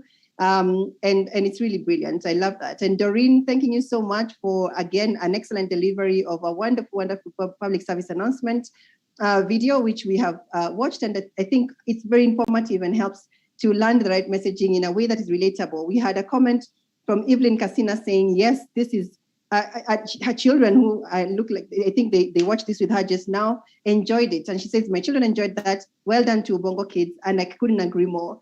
So given that we are really strained on time, which I keep bringing up, and I should again have done a better job at moderating this, I would love to invite the last panel, which is a wonderful panel of brilliant experts who will be sharing with us, having listened to all of the presentations before, where we have had challenges being flagged. We've had, for example, Yande in this last remarks talking about the need to inculcate the digital skills into to make them integral within the education system and school system. We've had challenges being mentioned, for example, by Maxwell earlier regarding digital skills being an issue for educators. We've had lots of these issues being brought up. So what then would be the appropriate multi-stakeholder approach, since we are agreeing that there's the need for everybody to be involved in this? What is the best multi-stakeholder approach in building an online child safety infrastructure that would work in keeping the internet safe? And is there a role in digital literacy education in all of this? So to take us away on this will be another fantastic panel, as I mentioned, that will be moderated by Sarah Tabbitt. who leads who is a program manager at Plan International Regional Office. And she's also the fantastic program lead on the She Leads program. So I want to hand it over to Sarah to introduce herself and also to take it away with the panel. Welcome all. All right. Thank you very much. Hello, everyone. Good morning. Good afternoon. As already mentioned, my name is Sarah, and I work for Plan International African Union Liaison Office, and I manage a program called She Leads. Allow me to stand on the protocols iterated by speakers before me, and I will be the moderator for this wonderful panel. On multi-stakeholder approach to building online child safety infrastructure in Africa and the role of digital literacy education in this. We recognize that the time is pushed a bit, and I would really like to request your indulgence as we go through this exciting panel. Africa is seeing an increase in the adoption of the internet and other digital technologies, with 47% of the continent now connected to the internet. And the pandemic COVID-19 has also led to a high increase of children, both boys and girls, using online platforms for education, entertainment, and connecting with friends, as most schools across the continent are actually closed. This has led to increasing child online safety concerns as a result of the low online safety awareness among both children and adults in the region. And I think all the discussions that we heard before this also reflects to this point. So this wonderful panel has brought together safety stakeholders from the government, civil society, and also industry to discuss different ways in which several stakeholders can collaborate to build on online safety infrastructure in the continent. So the discussion will center on the advancements in policy, in technology practices, and also educational programs that are needed to push the child online safety agenda in Africa. And of importance to this conversation is also the role of digital literacy in enabling African internet users to safely navigate online platforms. As mentioned, we have a pool of seasoned experts and leaders in our panel, and I will be introducing them to you. We have Honorable Aver Gaber, Special Rapporteur on Violence Against Children, the African Committee of Experts on the Rights and Welfare of the Child. Honorable Aver is a human rights lawyer, currently serving as a member of the African Committee of Experts on the Rights and Welfare of the Child, where she also is the Special Rapporteur on Violence Against Children since 2015. In her country, Nigeria, Honorable Aver has also been working as a commissioner in the National Human Rights Commission of Nigeria, and she also served as the director of Women, Children, and Vulnerable Groups. She's also a member of the Nigerian National Technical Working Group on Violence Against Children. Honorable Aver is also country rapporteur for Zambia, Kenya, Botswana, Sierra Leone, and Rwanda. A very warm welcome to you, Honorable Aver. We're also joined by Caroline Kature Murianki, Acting Manager for Research and Consumer Information at the Communications Authority of Kenya. Caroline has 16 years experience in the ICT industry, 13 of which are in the area of consumer protection, consumer education, and research. She's charged with the development of consumer protection initiatives that include incorporation of consumer protection mechanisms in regulatory instruments and legislations, undertaking of consumer behavior and trend survey, and she is also currently charged with the responsibility of managing the authorities' child online program and country ICT consumer forums. A very warm welcome to you as well, Caroline. We also have Mikhail Marwa from Save the Children, who is the gender and development expert. Mikhail specializes in gender and development work with a keen interest in child protection, youth development, social justice, and sexual and reproductive health rights. He has over 10 years experience in this field. And he's also a very well recognized professional at national, regional, and international level, particularly around child rights programming and also advocacy. He has overseen several campaigns and also programs, focusing on issues related to child-friendly budgets. He has also been, technical advisor to several national, regional, and international institutions on child rights programming. A warm welcome to you again, Mikhail. And last but not least, we also have Sylvia Musalagani, who is the safety policy manager for Facebook. Sylvia is currently leading Facebook safety policy work in Africa and also the Middle East. She provides subject matter expertise on safety issues to internal Facebook teams working to develop policies, products, and programs that help to keep Facebook platforms users safe. Her role is also focused on building relationships and collaboration on policy initiatives like this one and projects with safety experts across Africa and the Middle East and communicating Facebook safety policy commitments across the region. Prior to Facebook, Sylvia also worked for HIBOS, where she led human rights efforts and supporting civil society, women rights, privacy, and freedom of expression in Africa. She's developed several strategies and program across this area. So a very warm welcome to you, Sylvia, as well. So we will give each panelist 8 minutes each to reflect, and then we will open the space for plenary discussion.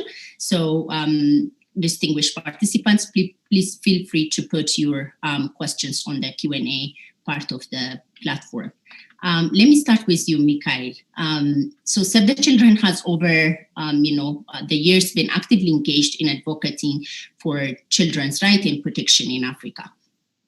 With more and more children and using online platforms, online child protection is becoming an important focus for many organizations, including yours. So what are some of the issues that concern online child protection in Africa, and also the challenge and also the opportunities in responding to them?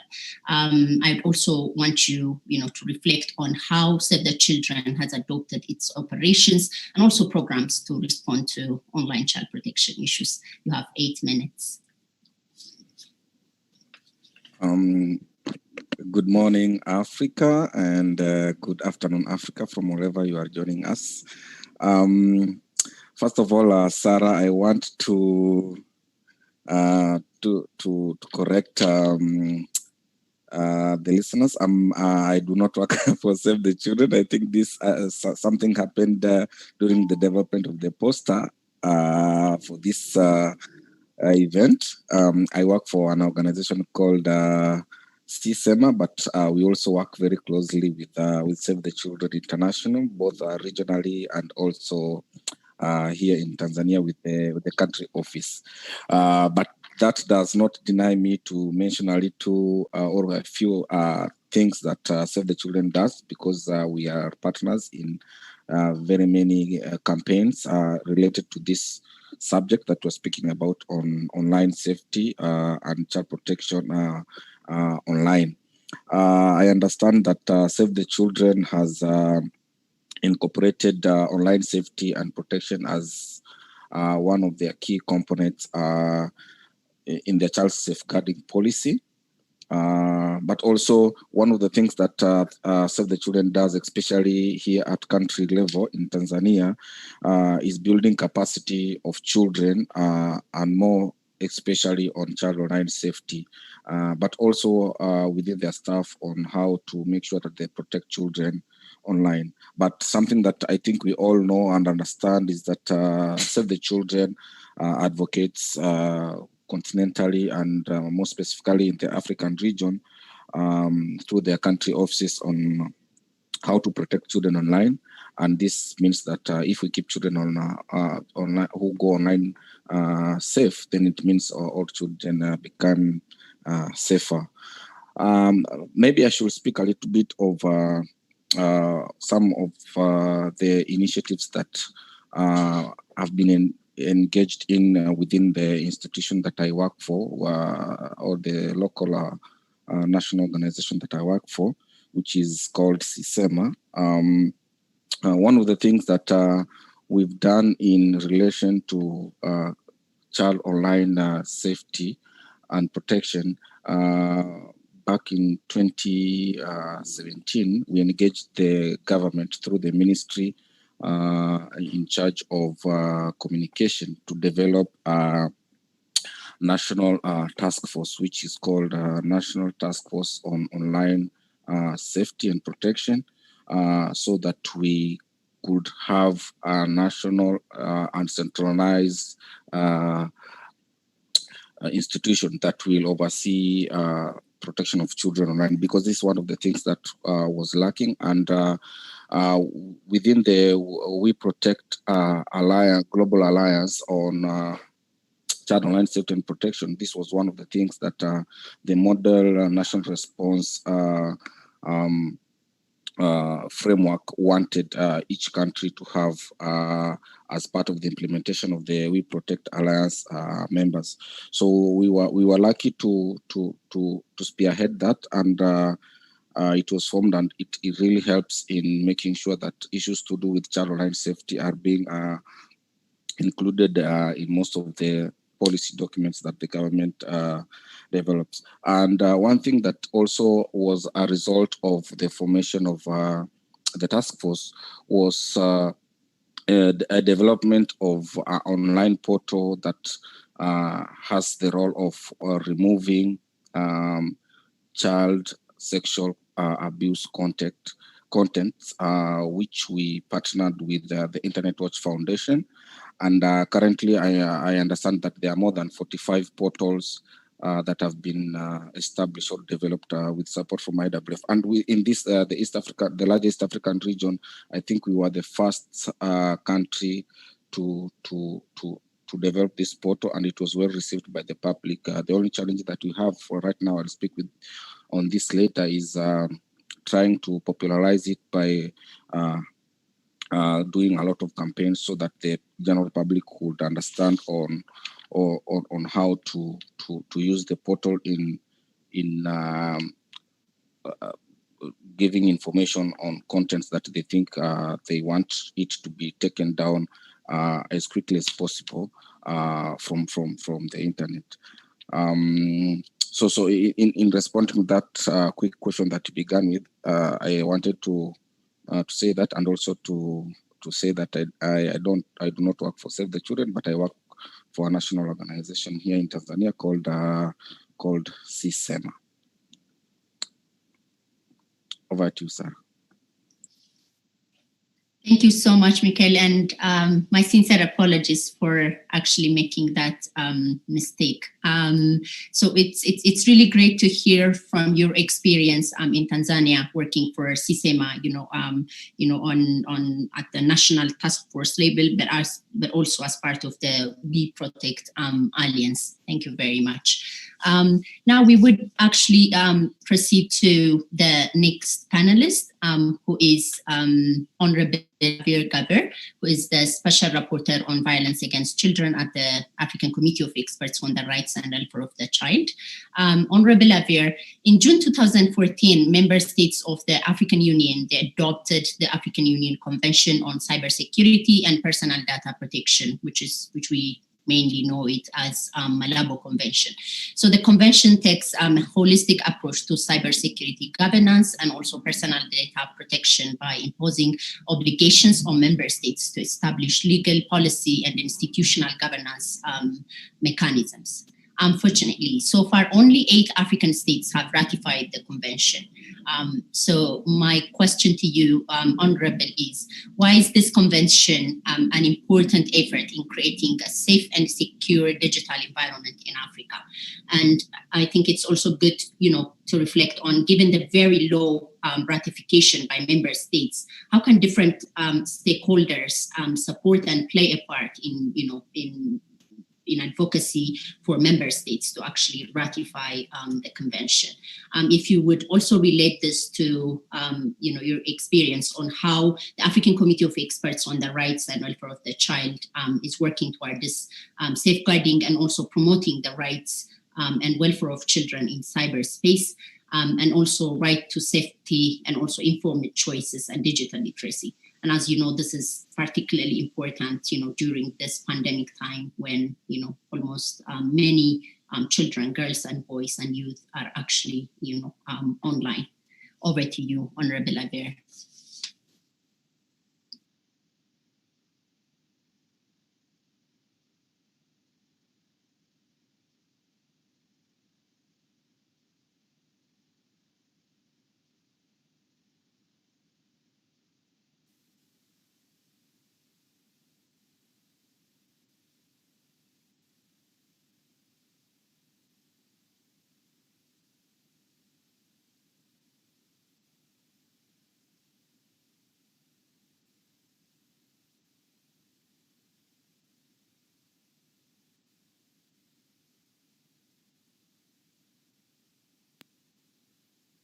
I'm not quite sure if it's only me, but I am not able to hear. We can't also hear her. I think she's on mute or, yeah.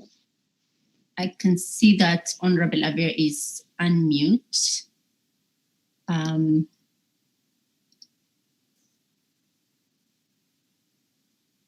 Aver?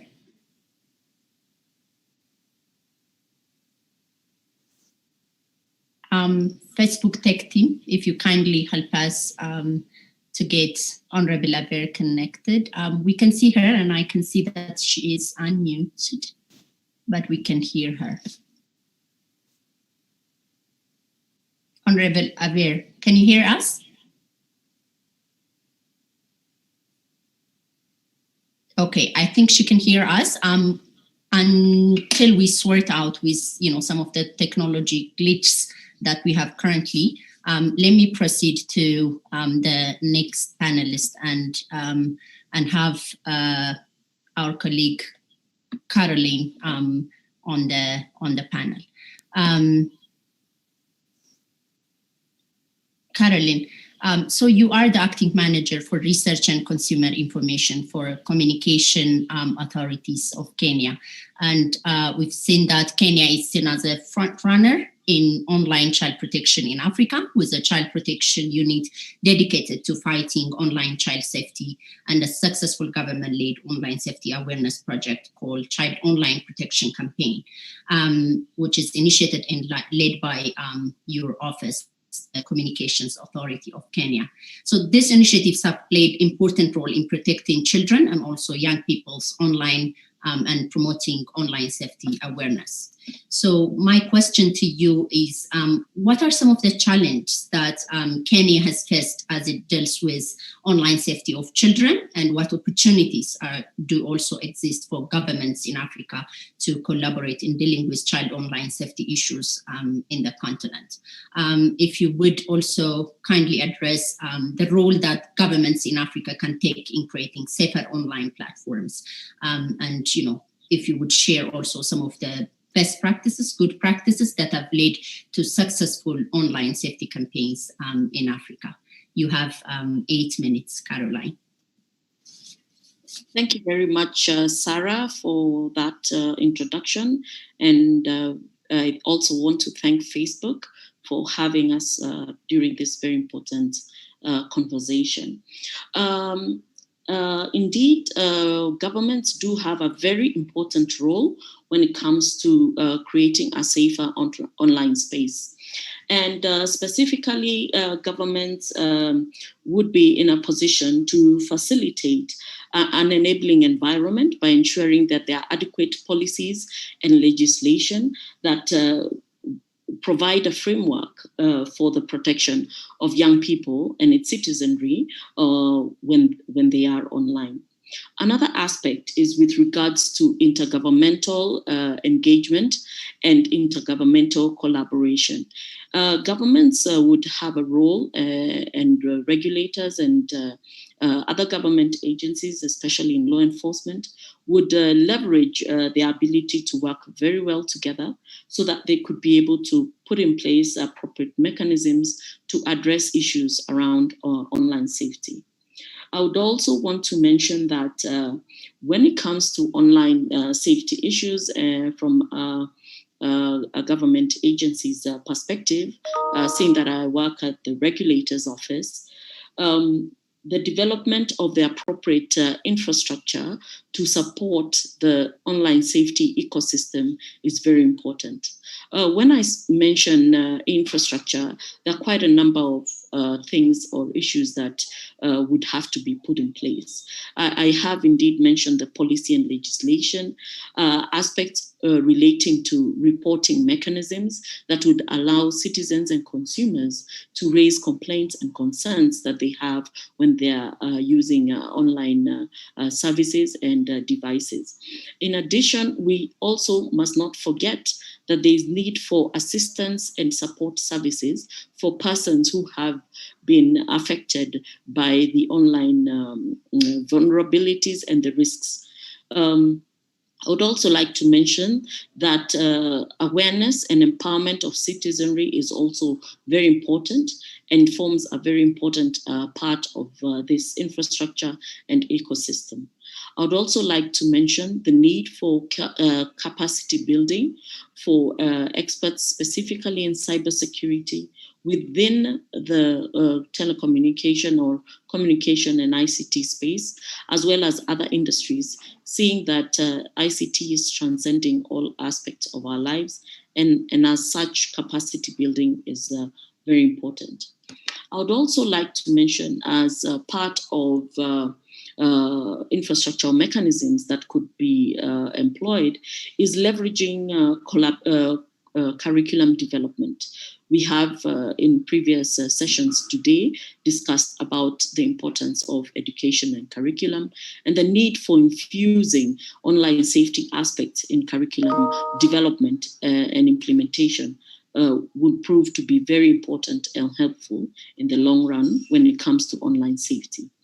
I would also want to mention the need for leveraging and increasing the level of and the number of experts, especially in cybersecurity within the market. That is another aspect that would be very beneficial to any economy. Further still, the need for development of industry cybersecurity guidelines and standards that are to be developed and deployed across all sectors would also strengthen the online safety space. When it comes to reporting, as I've earlier mentioned, there's also need for the setup of computer incident response teams that are very specialized teams that will be able to coordinate addressing cybersecurity attacks within the country, as well as facilitate intergovernmental and transborder collaboration in addressing those kind of challenges. Partnerships and collaboration is also another important platform that organizations could leverage so as to make the internet a safer space.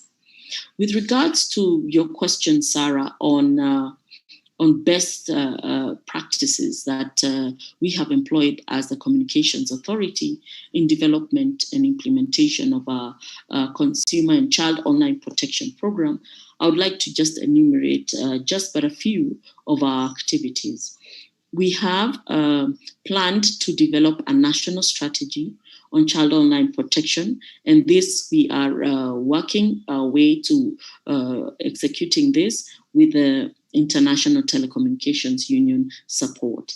In addition, as the communications regulator in Kenya, we have developed a national child online protection program that leverages very significant and fundamentally changing activities across the board. When it comes to awareness, we have, as a communications authority, leveraged numerous programs that target young people, target teachers, target experts and policymakers in the industry. Just but to name a few, in Kenya, we have leveraged the Kenya Music Festival that targets about 3 million children in Kenya with over 600 competitive genres, and CA's Child Online Protection is one of the genres and themes that we sponsor, and we have seen over 200 performances, both in the music and the spoken word, among other types of performances, where young people are able to articulate the risks and vulnerabilities and the mechanisms they could employ so as to make their space, the internet, a safer space. We have also leveraged teachers' conferences, and we have leveraged national teacher conferences that target over 7,000 to about 10,000 teachers on an annual basis. With these kind of forums, we are able to reach out to quite a number of our stakeholders. In addition, we have also, as part of our best practice activities, Sarah, we have also executed national campaigns that have been able to create awareness and empower young people and stakeholders on online safety. Sarah, I would also want to mention at the authority, we host the Kenya National Computer Incidents Response Team Coordination Center that is in charge of managing cybersecurity matters in Kenya. And through this infrastructure and personnel, we are able to address and give advisories on cybersecurity matters, and they also lend a lot of support on child online protection issues. Sarah, we have also in Kenya leveraged activities at the local level, in churches, and at the county level through our authorities' county ICT consumer forums, for which we normally also target young people. We also leverage TV and talk shows so as to create awareness on child online protection issues.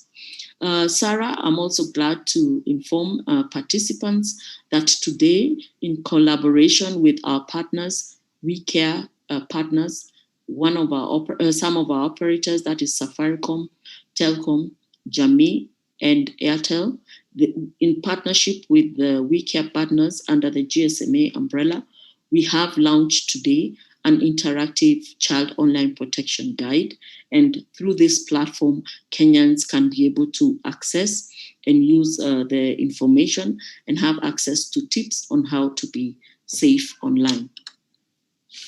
With regards to your question, Sarah, on the challenges that we have experienced, one indeed is matters relating to awareness. And for that, we have, as earlier mentioned, developed and increasingly and continuously seek to execute our awareness programs. With regards to reporting mechanisms, at the moment, Sarah, we have quite a number of reporting mechanisms. That is through the Department of Children's Services, the DCI, that is the Directorate of Criminal Investigation, the police, our child helpline, which is a toll-free 116, the authorities' computer incidents response team, the communications authority, and seeing that these are numerous channels of communication and reporting, there would be need for us to harmonize the reporting mechanism to make it easier for citizens to be able to make their complaints or report incidences. Sarah, I would also want to mention challenges around the categorization of incidences, especially those targeting young people and children. And for this, we are hoping that the harmonization process will be able to address this matter. Sarah, when we talk about the internet, we cannot avoid mentioning its ubiquitous in nature. And as such, the need for transboundary collaboration is very important, seeing that some of these online issues transcend our natural boundaries. Sarah, I would also want to mention the need for us to infuse online safety into the curriculum. Indeed, in previous panel discussions and session earlier from our experts in the education sector, we have seen that digital literacy has been very well developed within the Kenyan curriculum, and the need for infusion of online safety would also be very important. I would also want to speak to aspects relating to e-learning from an online safety perspective. The authorities' position on this is that there may be need for us to continue this conversation with a view to have a clear guidance on how we could go about addressing e-readiness assessments, policies and legislation around e-learning, as well as increasing accessibility to schools across the country, as well as ensuring that those infrastructures and networks are secure for our online learners and the young people to be able to learn. We also are keen to appreciate how the internet security standards will also be infused into the operations of and deployment of networks in schools. So Sarah, I would like to end my submission here, and we are very glad that we are participated in this session, and we look forward to working with partners in areas on child online protection. I would also want to just mention, sorry about that, I'd forgotten one point. The authority also has in place a capacity building program with the ITU Center of Excellence that is located in Kenya. It's called AFRALTI, and it's good that we also have Facebook on board, and we hope to design better programs so as to target a wider participants. Thank you, Sarah. Thank you very much, Caroline. You've actually covered a lot of ground. I don't even attempt to really summarize. I think you've shared impressive best practices, good practices around national plan on child online protection and safety, and also several innovative ways interrogating would be a great lesson for many other member states and also other stakeholders as well. Thank you so much. So I would like to call upon Honorable Aver. I hope some of the glitches are already are already set. So let's hear from Honorable Aver on some of the questions related to the Malabo Convention, but also, the African Committee of Experts on the Rights and Welfare of the Child's work, in addressing cybersecurity issues related to boys and girls of the continent. Over to you, Honorable Aver.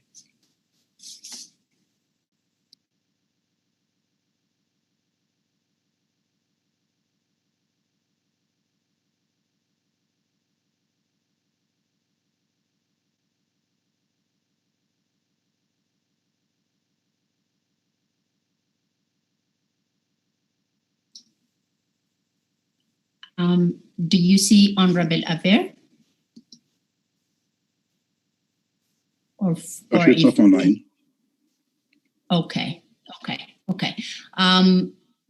I think we'll wait for while we wait for Honorable Aver, we'll continue with Sylvia, who is the Safety Policy Manager for Facebook, who's with us today. So I'd like to, to ask you, we heard about, a lot of those reflections, interesting intergenerational conversations, but also, the experience from, a civil society organization in Tanzania, and also, a very insightful presentation from Kenya. In November 2020, the Facebook Community Standards Enforcement Report, CSER, it showed an increase of action of reports related to child exploitation, which is 12.4 million pieces of child nudity and sexual exploitation content from 9.9 million in quarter to 2020. And bullying and also harassment, which is around 3.5 million pieces of bullying and harassment content from 2.4 million in quarter to 2020. So these are very huge and very concerning numbers, in spite of number of efforts to make sure that online safety is really in place. So how does Facebook deal with child safety issues and concerns reported on its platforms? Thank you so much. Could also, sorry, Sylvia, sorry to cut you. If you could also could address the role that global companies like Facebook could play in building the online safety infrastructure in Africa, and if you could also share some of the good practices around that. Thank you. Thank you so much, Sarah, and happy Safe Internet Day, everyone. It's really a big pleasure to have you all on this call with us, and really a great pleasure for me to be speaking to you about our efforts on combating child safety issues across our platforms. And so referencing the community standards enforcement report that Sarah just mentioned, and the high numbers of reports that we have been seeing in terms of, harmful content that relates to children on our platform, with a special emphasis on child nudity and exploitative content, as well as bullying and harassment. I would say when it comes to such content, yes, over the period when COVID started, we saw an increase, and you can imagine with more children accessing online platforms, you would also have a lot of perpetrators of these harms who are looking for ways of reaching out to these children and bringing them this harm.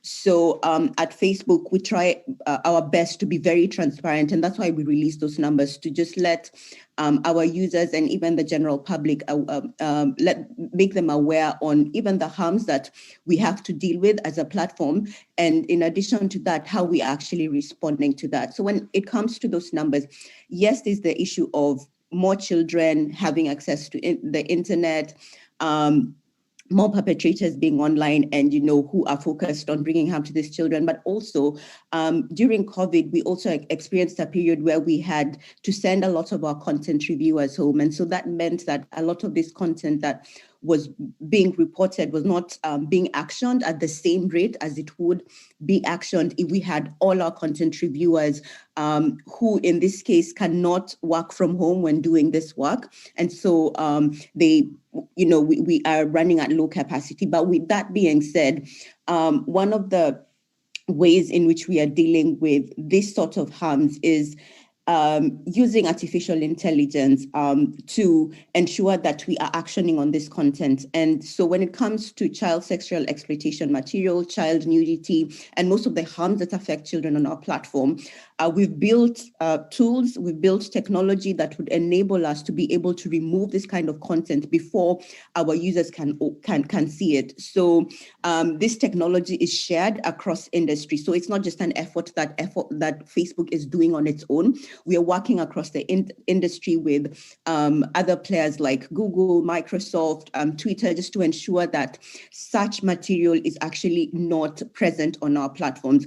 And I can report that our technology has like 99% efficiency when it comes to removing this content. So it's able to take it out, and our users do not come into contact with this, which I would say for me is one of the successes when it comes to dealing with child sexual exploitation material. And I think also bringing the point where you remove a lot of this responsibility from the user, and we actually take it upon ourselves as industry players to ensure that we are using our strength, being the people who develop technology and using this technology to work towards dealing with these issues.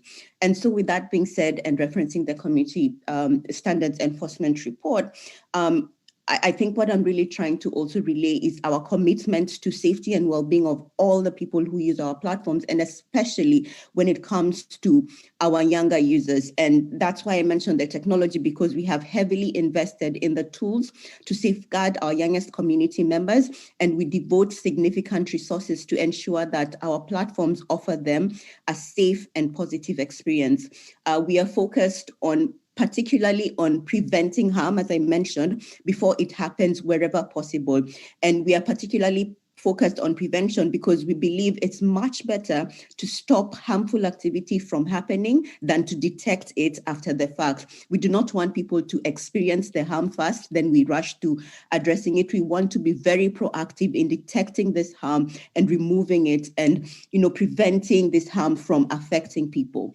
So one of the best examples of our prevention work to date is our work in removing fake or automated accounts, which we know are more likely than authentic accounts to abuse our policies and facilitate harm. When Mercy was speaking about, having underage users on our platforms and, the importance of authenticity, this is where, the authenticity comes in. We've realized that when it comes to harmful content or, the perpetrators of harm on our platforms or even across other online platforms, a lot of them will use inauthentic accounts. So they do not want you to know who they are. And so they will set up fake accounts. And that's why a lot of the work that we are doing, a lot of the technology that we are developing is actually going into developing the tools to be able to detect these fake accounts and remove them. So we take millions of these accounts down every day, and most of them at the time of creation. So the time that someone is trying to create this account, we are able to remove it. At the first quarter of this year, for example, we were able to remove more than 2 billion fake and automated accounts, almost all of them proactively detected by our artificial intelligence system before any user reported them, which just shows you how effective our artificial intelligence systems are. And with that said, our work to prevent, detect, and respond relies on a comprehensive work across 5 pillars. So when we're talking about the approach to safety at Facebook, we look at it from 5 points. First of all, we have the policies. Our policies are what we commonly refer to as our community standards. And these are I would call them the rules of engagement on our platforms. And we've set them so that our users can know what is okay and what is not okay to be posted on our platforms. Our community standards we're transparent about our community standards, and they are available on our website. You can see the community standards on Facebook. You can also see the community standards on Instagram.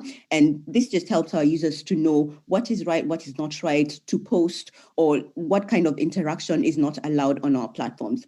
Secondly, we have the tools. I've talked a lot about the tools, and we've developed this to be able to give people the power to control what they see and also what others see about them on Facebook, as well as tools to be able to report harmful content. And when we're talking about the tools that are available on our platforms, they range for tools that deal with security, tools that deal with privacy, tools that deal with your safety. So you're able to really control, as a user who's on Facebook, who's on Instagram, if I do not want to interact with people, I can choose to block them. I can choose to, control my privacy settings so I can limit who I'm interacting with. Third, we also have our resources. So at every point in using our products, we offer access to the help and resources that people need to ensure that they are safe on our platforms. So when we're talking about our resources, we've worked together with partners across the world. As Kojo mentioned, we've built partnerships with over 400 experts located all around the world. And it's very important to build this relationship because, number one, these experts help us to understand the context around safety in the different environments where our products are available. And more than that, we work closely with them to develop resources. So when we're talking about users in Kenya, for example, when it comes to our resources, we want to ensure that the kind of safety resources that they are accessing are one in which they can find are relevant to them, they can easily interact with them. And so that's why we work closely with partners on the ground to ensure that we put in place the right resources that would be able to offer our users help at any point. And so when it comes to where you access them on our platforms, we have our safety center, which when you go to Facebook/Safety Center, you'll be able to access the resources in the Safety Center. These resources are available for parents, for young people, for women, for children, and they offer more information on how to stay safe online. We also have the help center. So if you're ever in a point where you are stuck, you're having issues with your account, when you go to the help center, you're able to type in and just say, I'm having issues with my account. What do I do? And you will be led to the resources where you will find more information on how you can get help for the issue that you are experiencing. Fourth, and which I've already talked about, is the partnerships. So as I mentioned before, partners are very important to us because we recognize that we are not the experts in all things. So we look for expertise and guidance from safety experts. And these safety experts can be academic researchers, they can be NGOs or civil society organizations, human rights activists and policymakers. We also work closely with law enforcement in the different countries. And I know when we're talking about child safety issues, and especially issues to do with child sexual exploitation, these are issues that not only cause online harms, but they have the impact of real world harm. And so when it comes to that, it's very important to work with law enforcement in the various countries where we operate to ensure that these perpetrators of such harms are actually brought to account. So if there's need for an investigation, we have systems in place to allow for that cooperation. Also at that law enforcement effort. When it comes to making our policies, we understand that we are a big global company with currently serving over 3 billion users. So we ensure that when we are also developing these policies, that we reach out to the experts on the ground to also get that contextual input on how these policies are going to affect the users in whichever geographical region that we are working with. And so fifth and most importantly is also the feedback. And I would say feedback is very important to us because we rely on the feedback from the people who are using Facebook and our Facebook and also our Facebook community to constantly improve on our policies, tools, and also our services. So all I have talked about, it's very important to hear from our users. And what I always reiterate whenever I am doing conversations, or I'm doing my outreaches with users, the most important feedback that we can get from our users is through reporting. And I would be safe to mention here that when we are looking at our reporting statistics from across the world, unfortunately, we have like the lowest reporting coming in from the sub-Saharan African region. And how this affects our policies and our tools is sometimes when we're developing those tools, we do not get enough information from the continent to ensure that we're actually able to really understand those harms as they play out in this continent. So it's very important for our users, for our partners to send through these reports because they enable our machine learning, as I mentioned, to be more intelligent.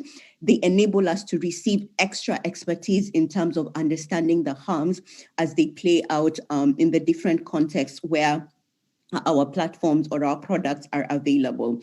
And I would like to also talk like a little bit about our policies because I think it's very important to understand what exactly have we put in place to ensure that especially young people are protected as they are using our platforms. Mercy mentioned earlier on our requirement around age. And so when it comes to our platforms,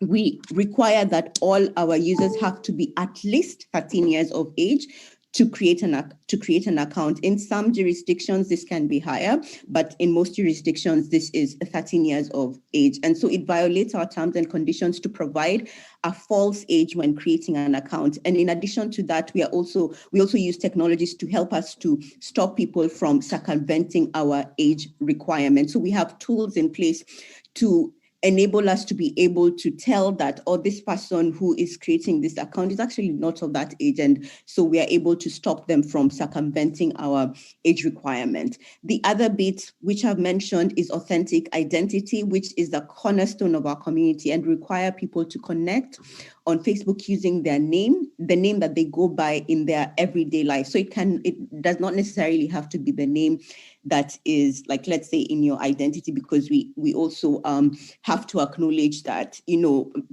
sometimes that's not really the name that you go by. So, but we want you to be your authentic self as you're presenting yourself on the platform. So the name that you use in your everyday life, the name that your friends know you, the names that people around you normally refer to you as. And people are more accountable for their statements and actions when they use their authentic identities. So as I mentioned before, we've learned that perpetrators of harm prefer to be anonymous. They prefer to be their inauthentic self so that they will be able to execute the harms that they want to do online. So that's why we really encourage for all our users, or require actually for all our users, to use their authentic identity. We also have strong policies in relation to bullying and harassment, and we do not tolerate bullying and harassment on Facebook, because we want it to be a place where members of our community feel safe and respected, and they can engage and connect with their community.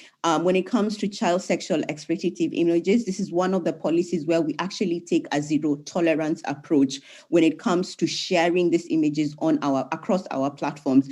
And so we are extremely aggressive in preventing and removing child sexually exploitative content, and we use cutting edge technology, as I mentioned before, to proactively remove it. So when it comes to child sexual exploitative material, commonly referred to as CSAM, or even child pornography, though we do not use that term at Facebook, we take like a zero tolerance approach to this, meaning that if we find a user has shared this, because it's illegal to share this kind of content, they will be banned from using our platforms. So whenever we get this sort of reports, whenever we get this kind of content and we see someone sharing it, they will not have access. We will ban them from using our platforms, meaning that they will not have access to this. And so that's a little bit, just a nutshell into some of the policies that we have in place that look at child sexual exploitation, or look at child safety, in particular, when it comes to our platforms. And something that I should also mention, especially when it comes to sexual exploitation of children, is that we have to collaborate, as I mentioned before, with law enforcement. So we have to have a system in place where law enforcement agencies around the world can be able to offer help to, the victims and survivors of child sexual exploitation. And so what we do is we work closely with an organization called the National Center for Missing and Exploited Children, which is, I can call, a global clearinghouse for child sexual exploitative imagery. And what that means is that all the reports that come into, through our platforms, that come in through other industry platforms, are actually processed through NCMEC. And it's because NCMEC works close with law enforcement agencies around the world to enable them to investigate these incidences of child sexual exploitation and find ways of offering help. Because as Caroline from the CA mentioned, it's very important to have a system in place where you can actually ensure the safety of these children. So it moves from just being online to actually providing that offline redress to these issues. And so it's very important now when we're talking about collaborations, when we're talking about partnerships. So these are some of the very important partnerships that we have to ensure we have in place to make sure that a lot of the harms that we are seeing online and have an offline recourse, we can find ways of addressing them and bringing these perpetrators to account. I also want to talk a little bit about our Safety Advisory Board and how this relates to partnerships. So we work closely with a Safety Advisory Board, which is comprised of leading online safety non-for-profits and who are located across the world, as well as working with over 400 safety experts and NGOs from around the world, including specialists in the area of combating child sexual exploitation and aiding in its victims. On the last bit I want to talk about is when it comes to our digital literacy efforts, as has been mentioned throughout this call, throughout this engagement, is that it's very important to also create that awareness when it comes to addressing child online safety issues. And that awareness should not just be directed to the young people. As we had in the intergenerational panel, it's very important to talk to the parents, to talk to the educators. And also, I think what I'm also learning from this, from hearing from Christabella and from Yande, young people are actually the experts. They know what affects them. So it's also very important to ensure that we are interacting with them as we are addressing this issue. So Facebook has also worked with partners to develop a myriad of online safety programs. I know in Africa. Hi, Sylvia. Sorry to interrupt you. Just in the interest of time, if you could wrap up in a minute. I know there is you're covering a lot of ground. Just in the interest of time. Thank you. Okay, sorry for that. Yes, so as I wrap up, as I was mentioning, we do a lot of work around digital literacy. Our safety center was one of the efforts that we launched as part of our digital literacy efforts. We also have our Africa programs team, which has dedicated programs that address digital literacy in Africa. And so you had a lot of mention of the My Digital World program, which is focused on digital literacy engagements with parents, educators, and young people. And so in a nutshell, that is how we address online safety issues on our platforms and how we work with partners and collaborate with other industry players to address the issues. So thank you very much, and apologies for going beyond the time given. Thank you so much, Sylvia. Where do I start to even trying to summarize this? I think you've talked about, a number of important areas, and I think it's of interest for many of us engaged here to really learn, the resources and efforts that Facebook has actually, made available to ensure online child safety and, the entire online safety, and, talking about the, 5 pillars on online safety, and also, using artificial intelligence, and many devoting a lot of resources. And I think there's a lot to learn and also to reflect on this one. And I also expect that a lot of our participants will also have some questions coming your way. I am also very happy to hear that we have Honorable Aver back on the panel with us. So without further ado, if I could invite Honorable Aver to reflect on those couple of questions around, the Malabo Convention, but also the committees, the Africa Committee of Experts on the Rights and Welfare of the Child's efforts around safeguarding and promoting welfare of children in relation to cybersecurity. Over to you, Honorable. Okay, thank you. Can you hear me now? Yes, we can hear you perfectly. Can you hear now? Thank you very much. I'm sorry the internet was fluctuating, but it's good to be back. I will just, without much ado, I will just, some objections. Clearly, the Malabo Protocol it stipulates, it gives direction as to what measures states should take towards its implementation. States are asked to take legislative measures, administrative measures, including establishment of national cybersecurity systems, infrastructure, monitoring structures within conventional frameworks and mandates of states. And the protocol also identifies acts that should be regarded, that should be considered to be inimical to children using the cyber system, and prescribe criminalization of such actions by states. Unfortunately, as we are discussing, the protocol has experienced very low ratification, not to talk of domestication into national legislations. This has affected the progress of that protocol. It seems as if many African states have failed to recognize that cybercrime is happening and that our children are the worst off for it. The African Charter on the Rights on Welfare of the Child has provisions that protect children and ensure promote safe internet for children. In section under Article 10 of the Charter, there is a prescription for legal protection for whose privacy has been interfered with as a result of cyber internet usage.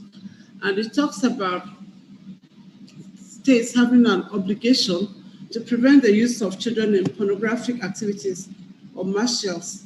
An important part of the Charter, which is crucial all the time, is the best interest of the child, which all actors are asked to be cognizant of in all their actions and all their policies. And so, realizing the need to curb online exploitation of children on the continent, the Committee of Experts at its 33rd ordinary session held a day of general discussions on this subject matter. And this was pursuant to a general training at the level of the AU structure, where apart from the committee members, key actors within the system were trained rigorously on online child sexual exploitation. And so at the 33rd session, there was a day of general discussion on this issue, and this led to the development of a general comment still on sexual exploitation of children. And this significantly seeks to address the issue as long as states try to internalize the recommendations in the general comment. But the general comment also provided that states should ensure that the producing, distributing, disseminating, importing, exporting, offering, selling, or possessing for the purposes of sexual exploitation of child abuse, any materials should be abolished, as well as it's recommended to ensure that for states to also recognize that the mere possession of such material is also a criminal offense, and the fact that even children who are used for these purposes, with or without their knowledge to the users, commit a criminal offense. And apart from that, added to that, within the mandates of the committee broadly, and then within specifically the mandates of the Special Rapporteur on VAC, the committee has tried to address some of these issues around sexual exploitation. Through its normal, ordinary reports, engagement, constructive dialogue on state party reports, the committee engages with state parties on, this is a core thematic area that the committee engages with state parties on what has been done to protect children from cyber crimes. And so the issue of safe internet has been used at all times during consideration of the party. And the committee, of course, under its mandate to receive complaints from aggrieved parties, even though has not received any complaint on this matter, there's no communication on this matter, but the committee is of the view that will increase awareness around this subject matter, this very important subject matter. The committee may be called upon anytime soon to look into this matter and give more direction, especially in the context of the COVID-19, which exposed children overwhelmingly to the use of the internet as a result of the lockdowns.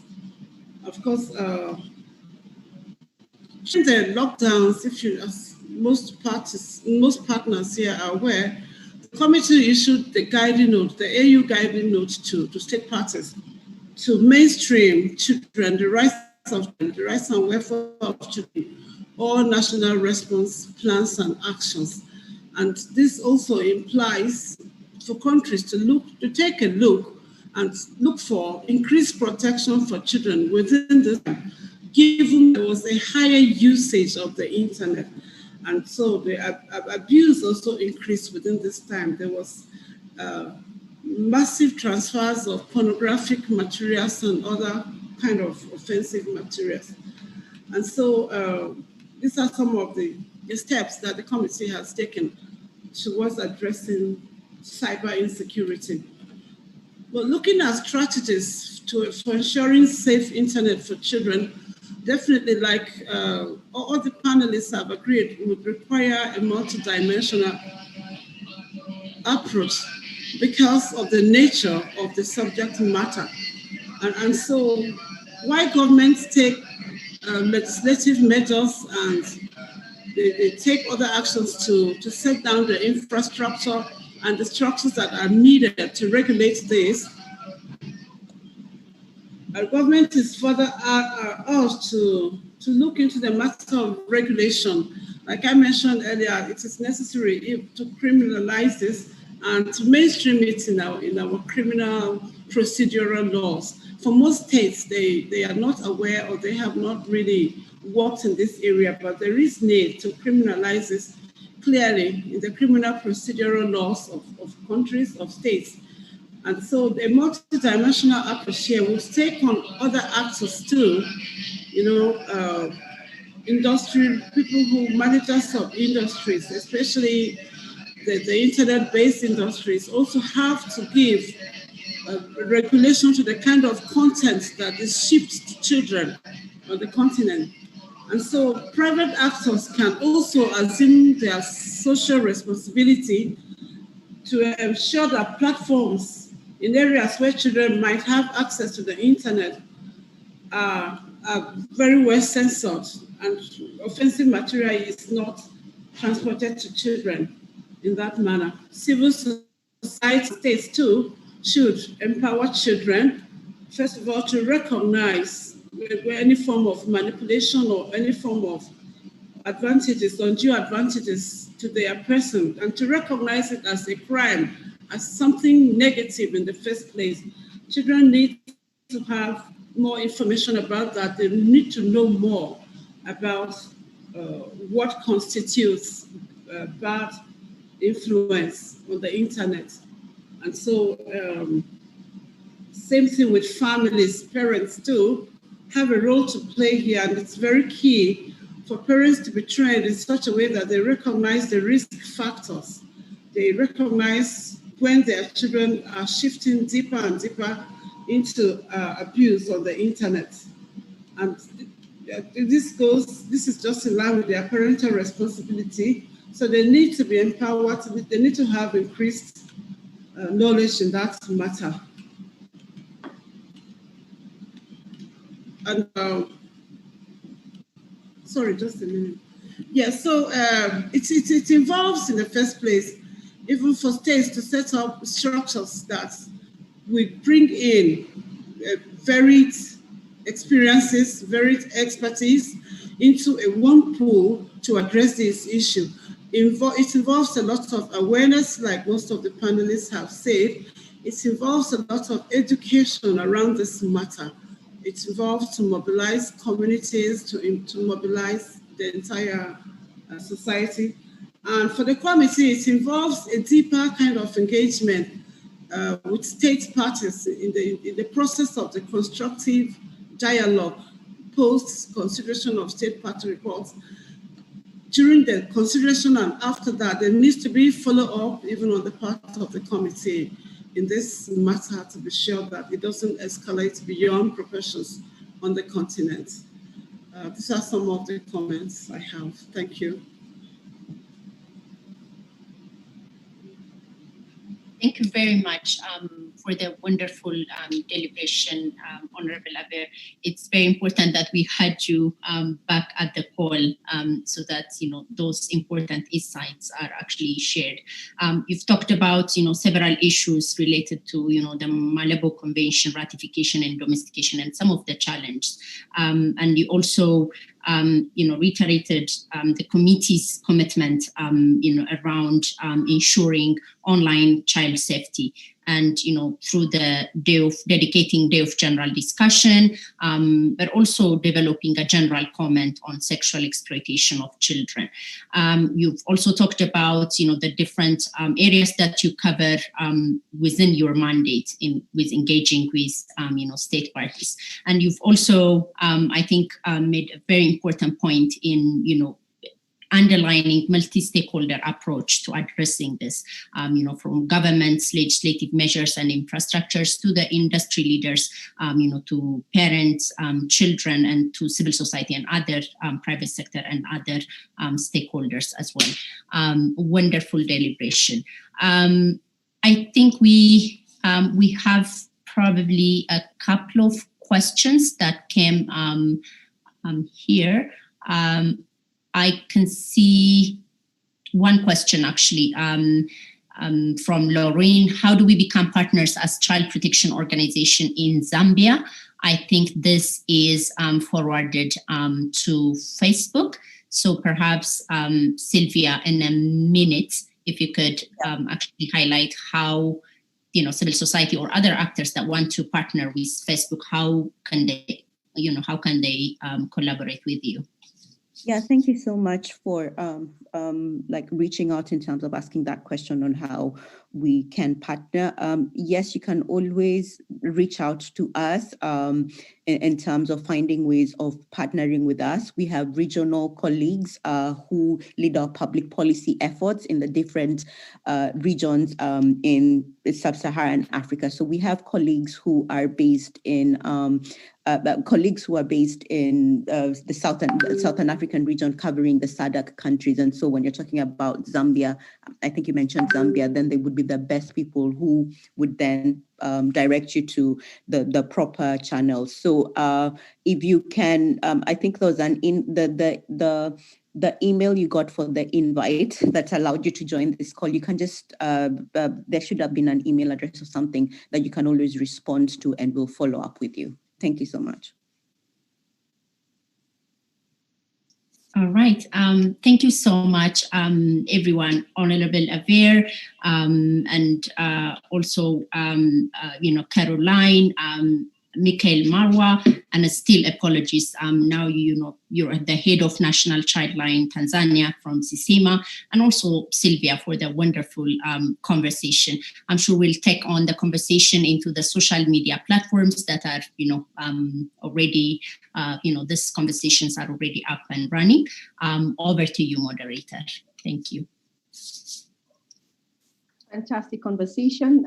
Thank you so much, Sarah, for doing a great job moderating and actually also helping me with doing a wrap-up of that panel, as was the case with the other moderators who facilitated the other panels, which makes it really easy for me not to have to revisit the wrapping up. Also cognizant of the fact that we have already run way over time, for which we apologize. My colleagues feel that I shouldn't be worried so much about it, because when great conversations are happening and there's lots for people to say, this then becomes one of the ways time creeps up on us. So really grateful for those who managed to stay with us until the end.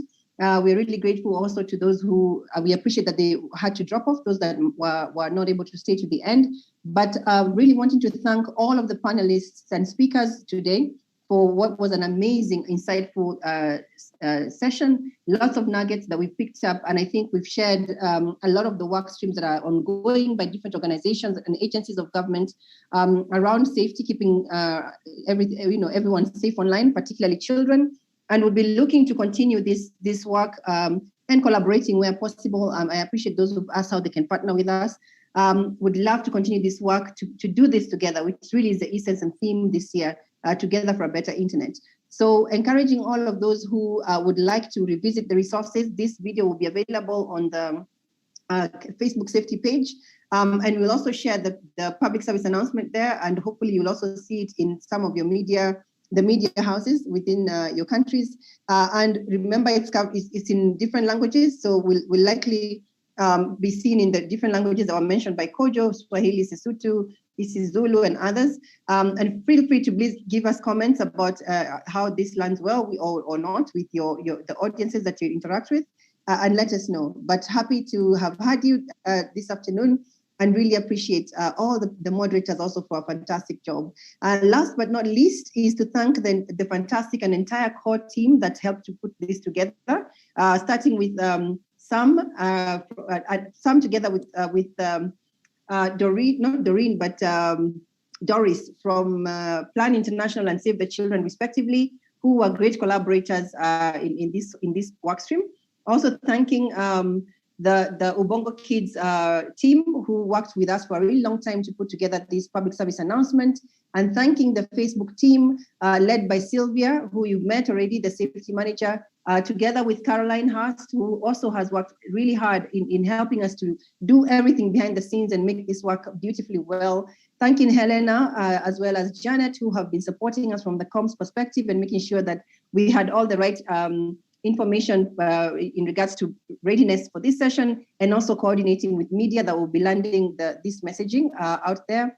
And also thanking Phil, who leads our programs work across SSA that will continue to drive our safety programs and partnerships across the region, and many others that I will not be able to mention today. Really, really grateful from the bottom of my heart and on behalf of the entire team for a wonderful job. So thank you all, and looking forward to continuing the engagement. We have we still encourage the collaboration and feedback on the Facebook safety page. So feel free to continue engaging us there, and wishing you all a fantastic remainder of day and successful work streams in regards to online safety.